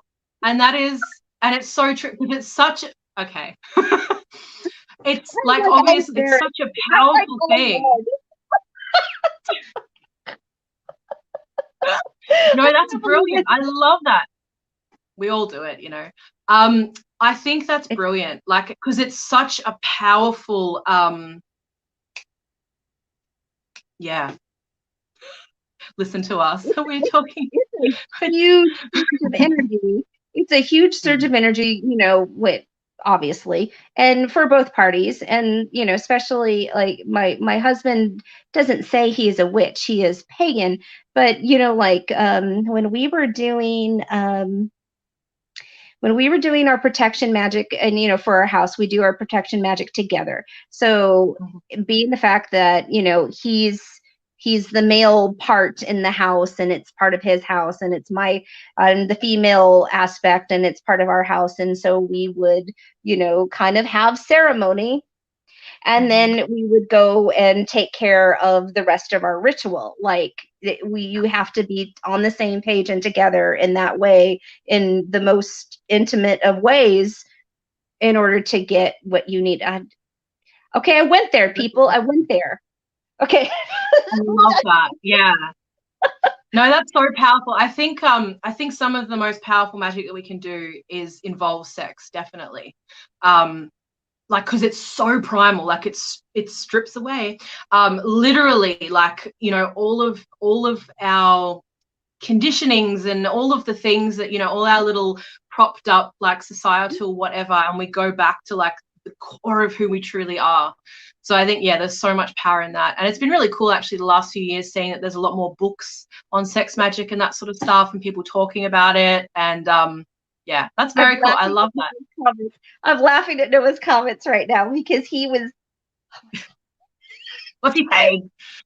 He's cracking me up. Okay, so Bear at one point during one of my very early live sales back in Texas got a hold of some knives. He was selling these really awesome knives, and there was corresponding sheaths that went with the knife. And Bear looked up at me. Noah and I think we were making fun of him or something. I don't know what was happening, but Bear looked at me. He's like, "You're my corresponding sheath."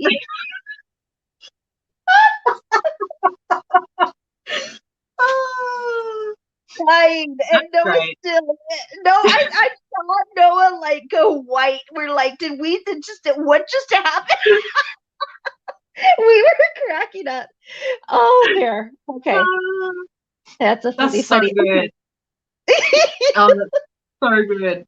Oh, Corresponding sheets. love Okay, that. here's another one from Draven.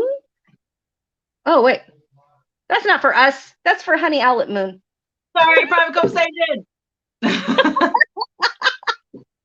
Okay, here you go. Do you make magic a part of the mundane? If so, what are your favorite ways to do so? The mundane as Um, like just the everyday life, I yeah, guess. well, that's how I would answer it, I guess. For me now, I have put different habits and rituals and things into my everyday life. Now it's something that I have taken many years again to kind of build up and work on. Mm-hmm. But where I started about 3 or 4 years ago was just putting a glass of water on my altar every single day. Get it, and then I would refresh the water, put it back, and that's how my daily practice started. And now I've got quite a few other things that I do that involve meditation and protection and speaking to my spirits and this sort of thing as well. And that's how I add magic into my everyday. And so I've got these little things that I do. And so if you were someone who is, say, working or whatever, if you keep like a crystal in your car and maybe you just rub that crystal for a minute when you first get in, just to feel the energy of the crystal, whatever it is, to ground yourself, and pop that back. Or when you're mixing your tea or your coffee, you just focus for 1 second and mix in an intention, even if it's just, I'm going to have a good day today, or thank you spirits that I'm alive, or whatever it is, just a little something.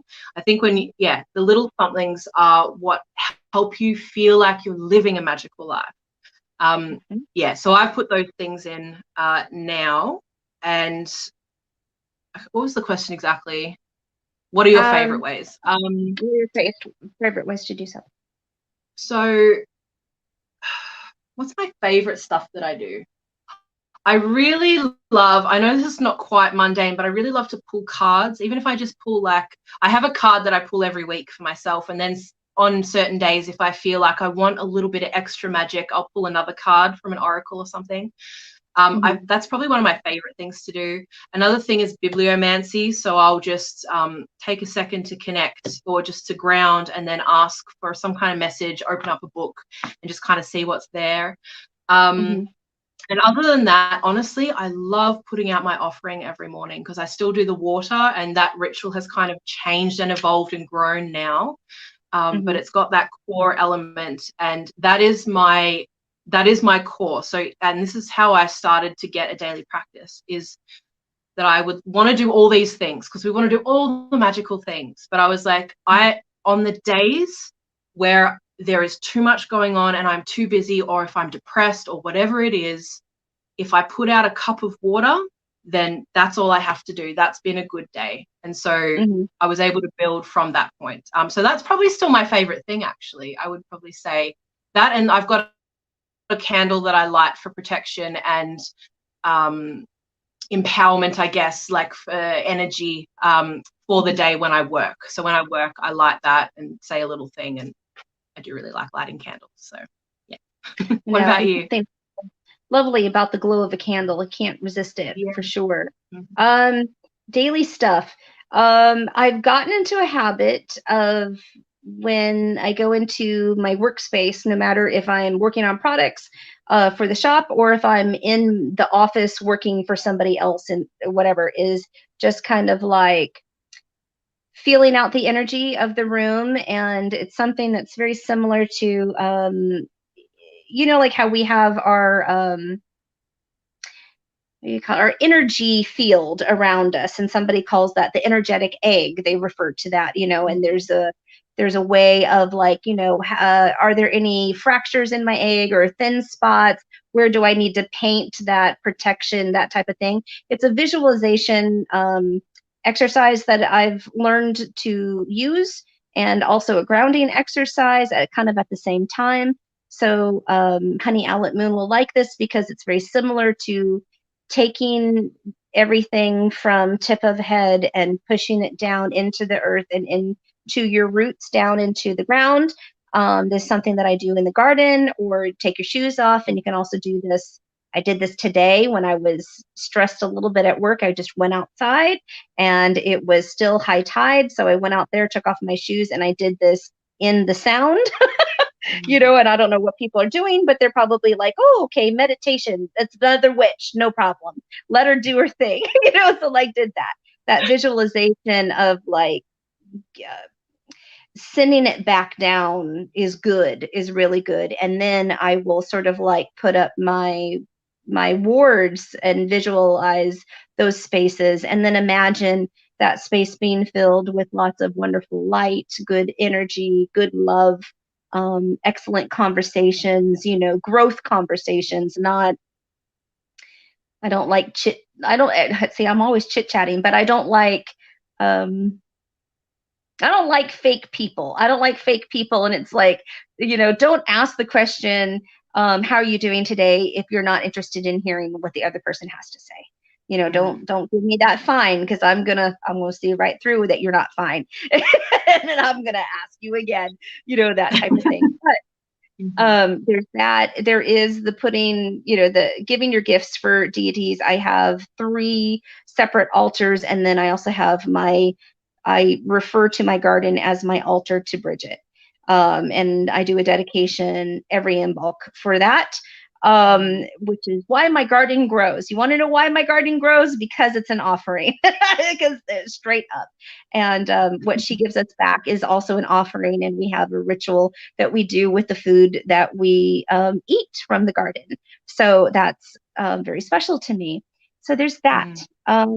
Did I answer the question? I feel like I did. I don't know. Those are my ways to do things. There's a lot of stuff there. Yeah. There's a lot of stuff. I do sometimes, you give water to your deities. My 3 different deities sometimes ask for different things, and it's gotten to a point where I am making mixed drinks. I am a barista and a cocktail, you know, bartender for deities. I'm making all kinds of weird stuff that I don't even drink. They're like, throw a cherry in it. Okay, whatever you want, I give it to them. Whatever you want. Okay, Ryder has another question here. What is the most significant spell or ritual you have performed that made you think, wow? Oh, there is a few. I've thought about making a video like this. Probably I'm going to say the first one, because you're first. Like, you never forget your first, do you? And it was when I'm just trying to think if I had decided to be a witch yet or not, if I was still just learning. It was right at the start either way. I think it was right before I had decided, and then I just did it. But I had this like soul tie with someone, and it was very unhealthy. And I had been going at this point for probably about 10 years. And something had happened in this moment, and I realized, oh, fuck, like this is bad. Like I need this gone from my life. And I went down to the beach. I was actually living where I'm living now, but in a different house. And so I'm actually back into like the original space where I started my craft. So that's kind of cool. But I went down to the beach, and I didn't have, it's like a little, full circle. And I didn't have any tools or anything. And I totally intuitively cast this spell, and I didn't even, anyway. So I sat down on the beach, and I was just emotionally distraught because this thing had been brought to my attention. It was just like one of those punches in the face, you know, and I was just like, oh, yeah. So I sat down on the beach, and there was this stick sitting there. So I picked up the stick, and I poured all of that relationship into the stick. You know, I just let all of the feelings, you know, of the hurt and the guilt and the anger and the whatever, all the things, and I just like pushed it into the stick, you know. And when I felt like it was all full up, and this is like, I've seen spells like this now, but I'd never read anything like that before. I pushed it all into the stick, and when I felt ready, I got up and I walked over to the water, and then I threw it as hard as I could to just like get out, you know. Yeah. And what was incredible is that I didn't talk to that person for quite a long time afterwards. Like, it broke that thing. And then a few years later, I was feeling weak. And I was like, I just wonder if, and I tried to kind of open back up with this person again, and it just went nowhere. And to this Mm. day now, what, I don't know how many years later, 7, 8 years later, I've never spoken to them again. And it worked. Really? And I was so shocked. Like, I was like, wow, magic, you know? So that's probably my one. Wow. That's really cool. Mm. That's really What about cool. you? What about you? Tell Oh, us yours. mine. Oh, mine.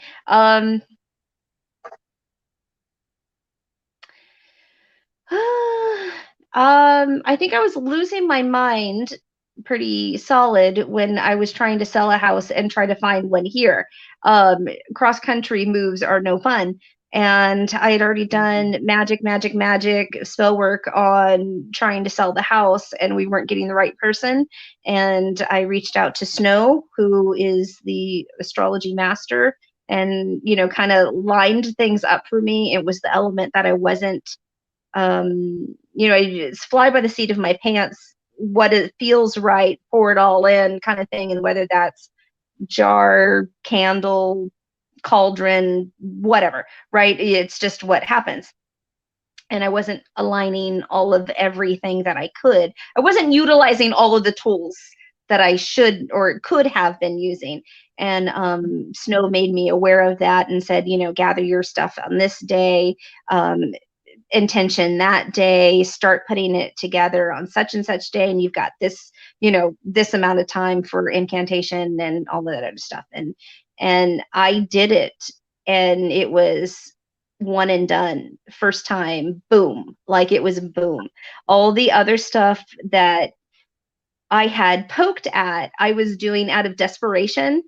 And once you lined it up, it just like it was a straight shot. It was just it wowed me, and it wowed me. It wowed me in such a way, like we got everything I asked for, absolutely stinking everything I asked for.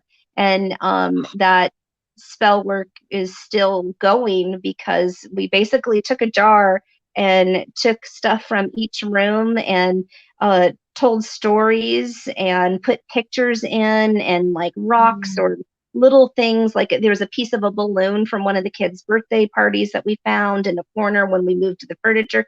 We just started telling stories, in each room, and allowed that the house itself has a spirit.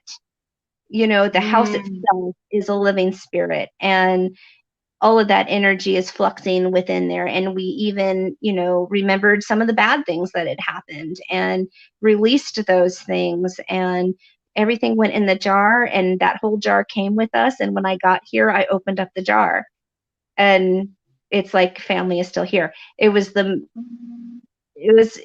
probably my favorite thing I ever did. That is the most beautiful piece of magic I think I've ever heard. That is gorgeous. Thank you. I appreciate that. I appreciate that. Okay, we got one more. Did you ever experience fear in the power, so to speak, when it first started, i.e., spell confirmations? Oh, oh, the shit! Oh, that shit worked moment. Love that. No, I didn't. The fear for me was more in all the stuff that I'd been told could go wrong. From a young age, my mum had warned me off witchcraft. Like ever since I was little, I was thinking about it the other day. I'm like, it's so weird that like witchcraft has been part of my life since I was like wee tiny, but like, it's so bad. And I'm not sure why she was so, anyway, she still is, very much against it. But yeah, so it was more that stuff of like, if I cast a spell, is a demon going to fly through the window and fuck me up? Like, I don't know what's going to happen here. Really, like that terrified me. Yeah. And because then as well, you've got all these witches going, be careful, like as well. So it's like really, so that was the only part I had to get over the fear really.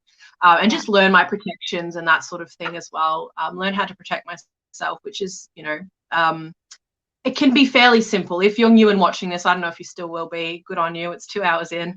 But yeah, it's if you put up some simple things, and I think I learned that it's kind of the spirit that you enter into it as well. So the energy that you bring to it. If you have a pure heart, like if you're like, I really genuinely want to connect with grandma or whatever, I think that goes a long way as well. Most of the stories that you hear, most of the horror stories, are people who just opened up Pandora's box and they're like, hey, I'm just going to play with this Ouija board. Whoever wants to come in, come in. And then they go, oh, fuck, like whoever wanted to come in came in and it was terrible.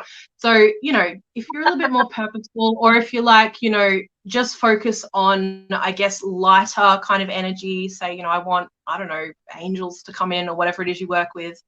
Yeah. But anyway, for me, yeah, the thing that I wasn't afraid of spells going right. I never had that sort of experience. I was awed at points, definitely. But yeah, the fear for me was all in like getting over the stuff I had been told. So yeah. What about you?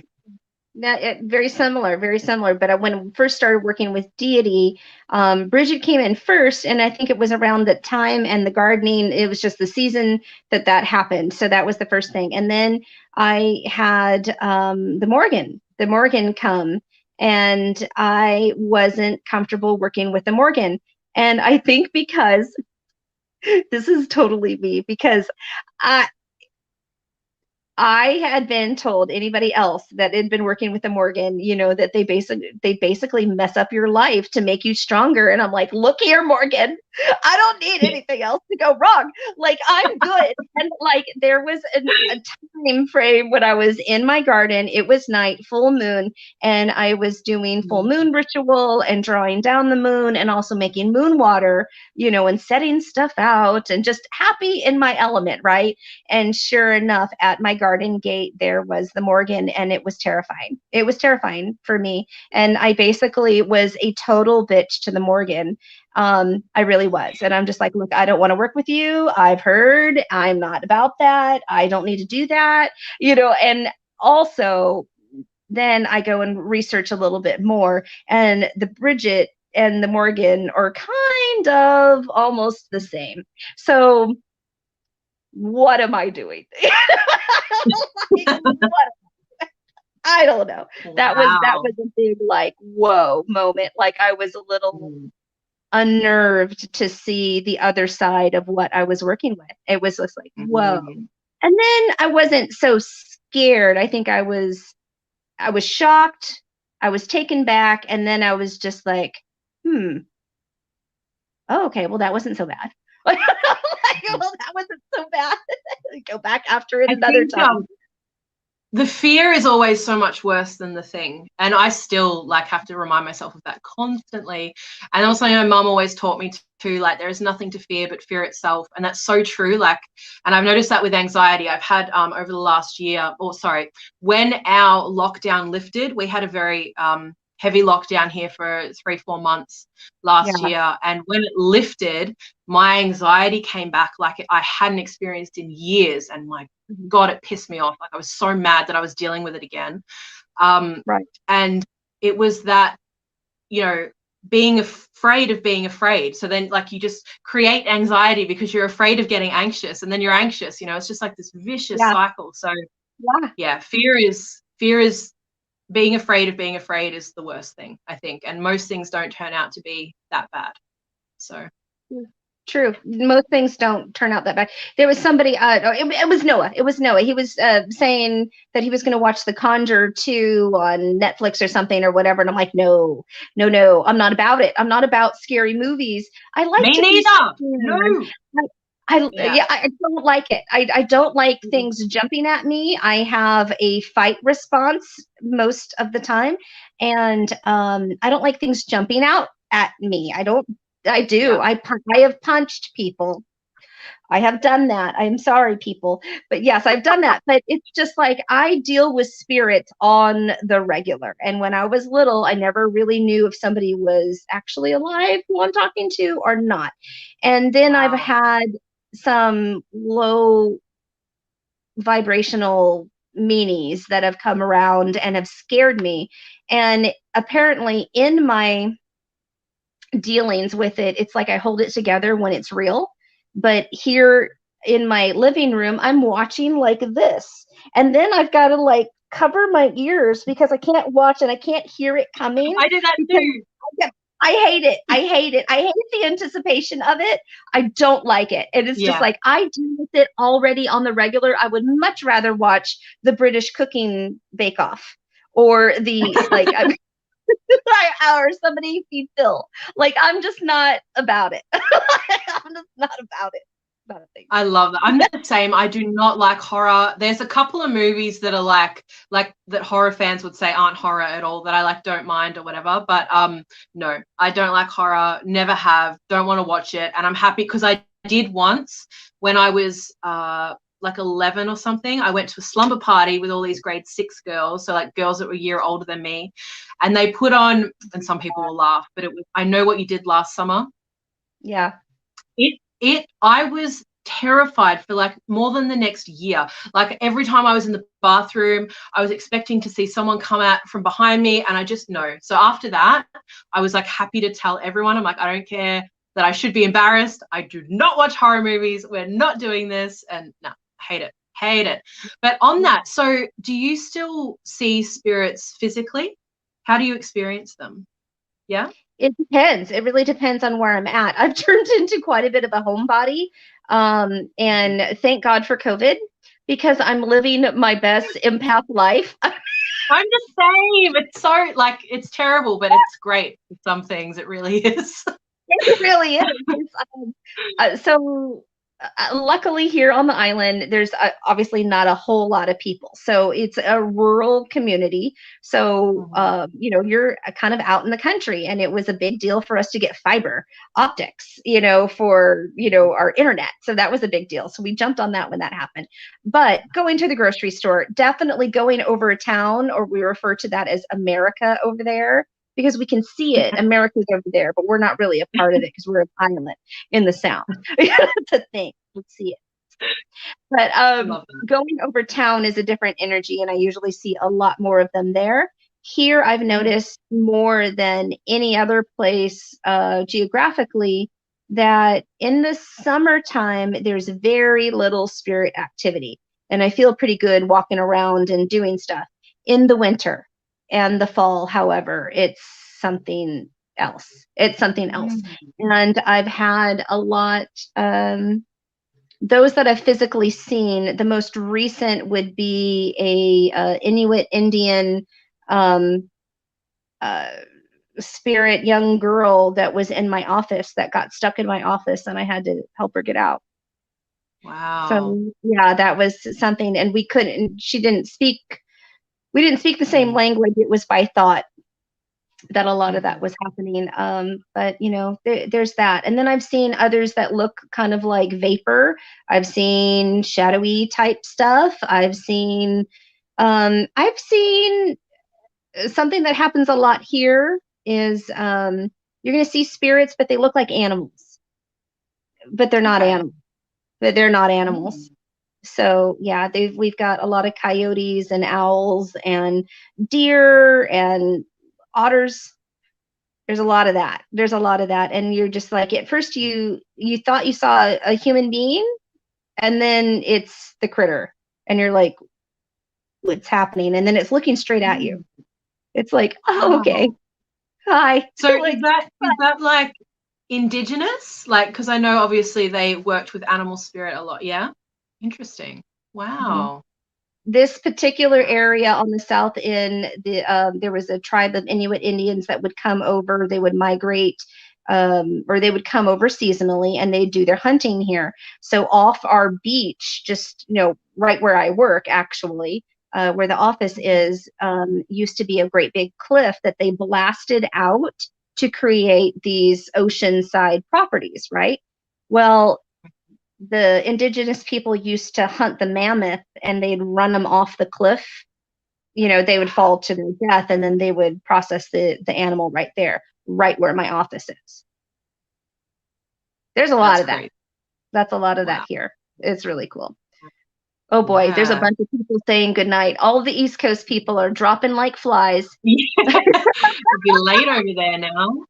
I know. We have talked a long time, so we have Yeah. ran out of questions. So I will take this opportunity to end because I have to pee again. Me too. Me too. So I thank you so much, and I hope that you will make a trip back to YouTube. I know that when I was on with Belladonna, at first he was like, I don't know what I'm even going to say. I'm like, are you kidding me? I'm like, you held a 4-hour host, chunk on our 24-hour chat. You're not going to have any problem. And then at the end, he's like, wow, I've missed this. And I'm like, we all kind of, it's cathartic in some ways to talk about what we want to talk about, and especially when we're visiting with pretty awesome people like yourself. It's good Definitely. stuff. And likewise, yeah. I think it's much easier, like for those of us who've been off YouTube for a while to, because it can be hard. You're like, what do I talk about? And especially if you're monologuing. But if you're chatting with someone else, like if you're on YouTube in the first place, clearly you like to talk. So it's like not going to be a problem. Yeah, I know. I was a theater kid. Can't get rid of me. It's a Well, thank you so much. And if you do ever want to come back again, you're always welcome. You just reach on out and we can do that. I saw somebody saying that I need to do a round table talking with lots of people. I feel like that's what I'm already doing, but I think, I'm yeah. yeah, I have a massive list of people that have agreed to come on, and some of those people that were old YouTubers that just wanted to get back there for a catch up, that we said that we would come back and talk, and some people that are just trying to work through their triggers and their trauma, and switching it over to empowerment, and being liberated by letting it go. That is something that we are going to do. And on Sunday, Snow the Witch was in the chat, and Snow will be on the channel, and that will be our last March Truth Talk. And then I have a massive amount of people for April, like a ton. And then now I even have gone into May and June. People have scheduled out that far. So I think I will keep it going as long as people want to keep it going. That's the thing. Yeah. Do you have anything coming up on your own that we can advertise to the peeps?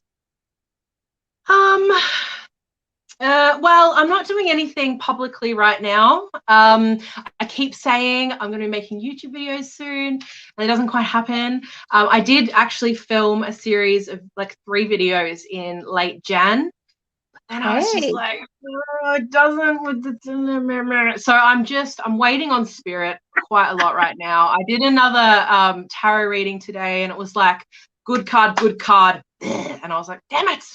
So I don't know. I've got to work through that reading a bit. I feel like there's shadow that I need to be dealing with. But I am doing a thing. If anyone is interested in what I do, we have Ostara coming up in the US next week.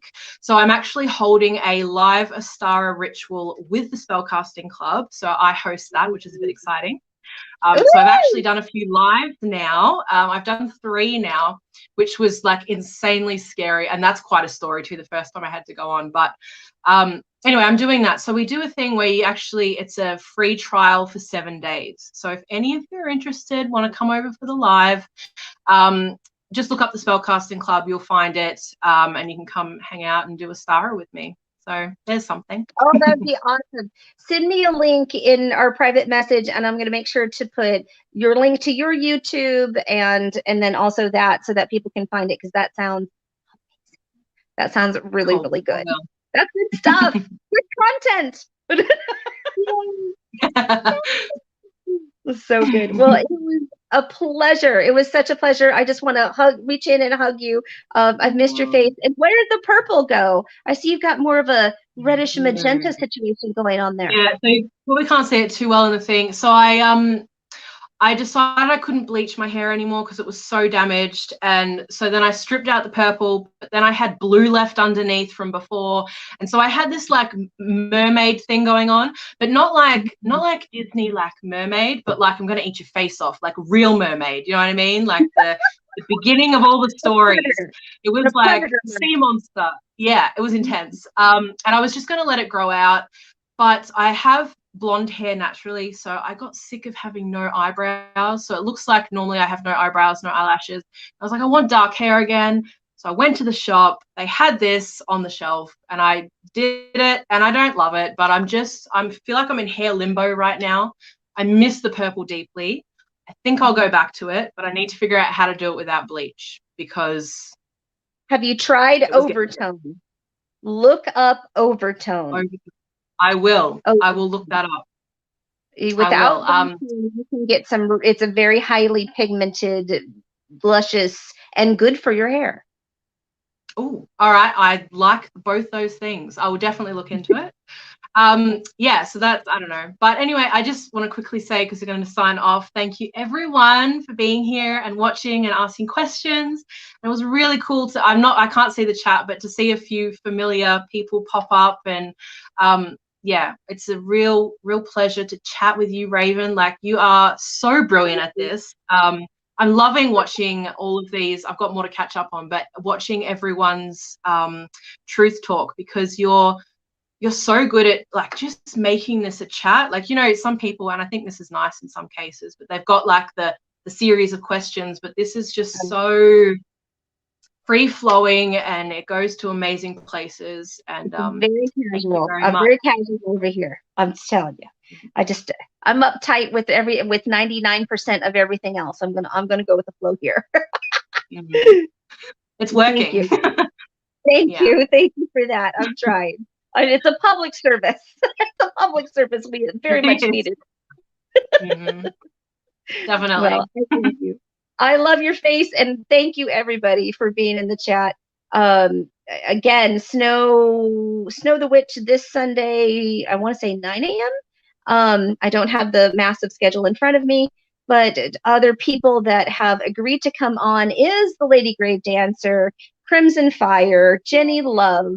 We have Little Cosmic Crow has confirmed. Renee has confirmed. I have non-witchy people that have gone through some stuff that also want to come in here and talk.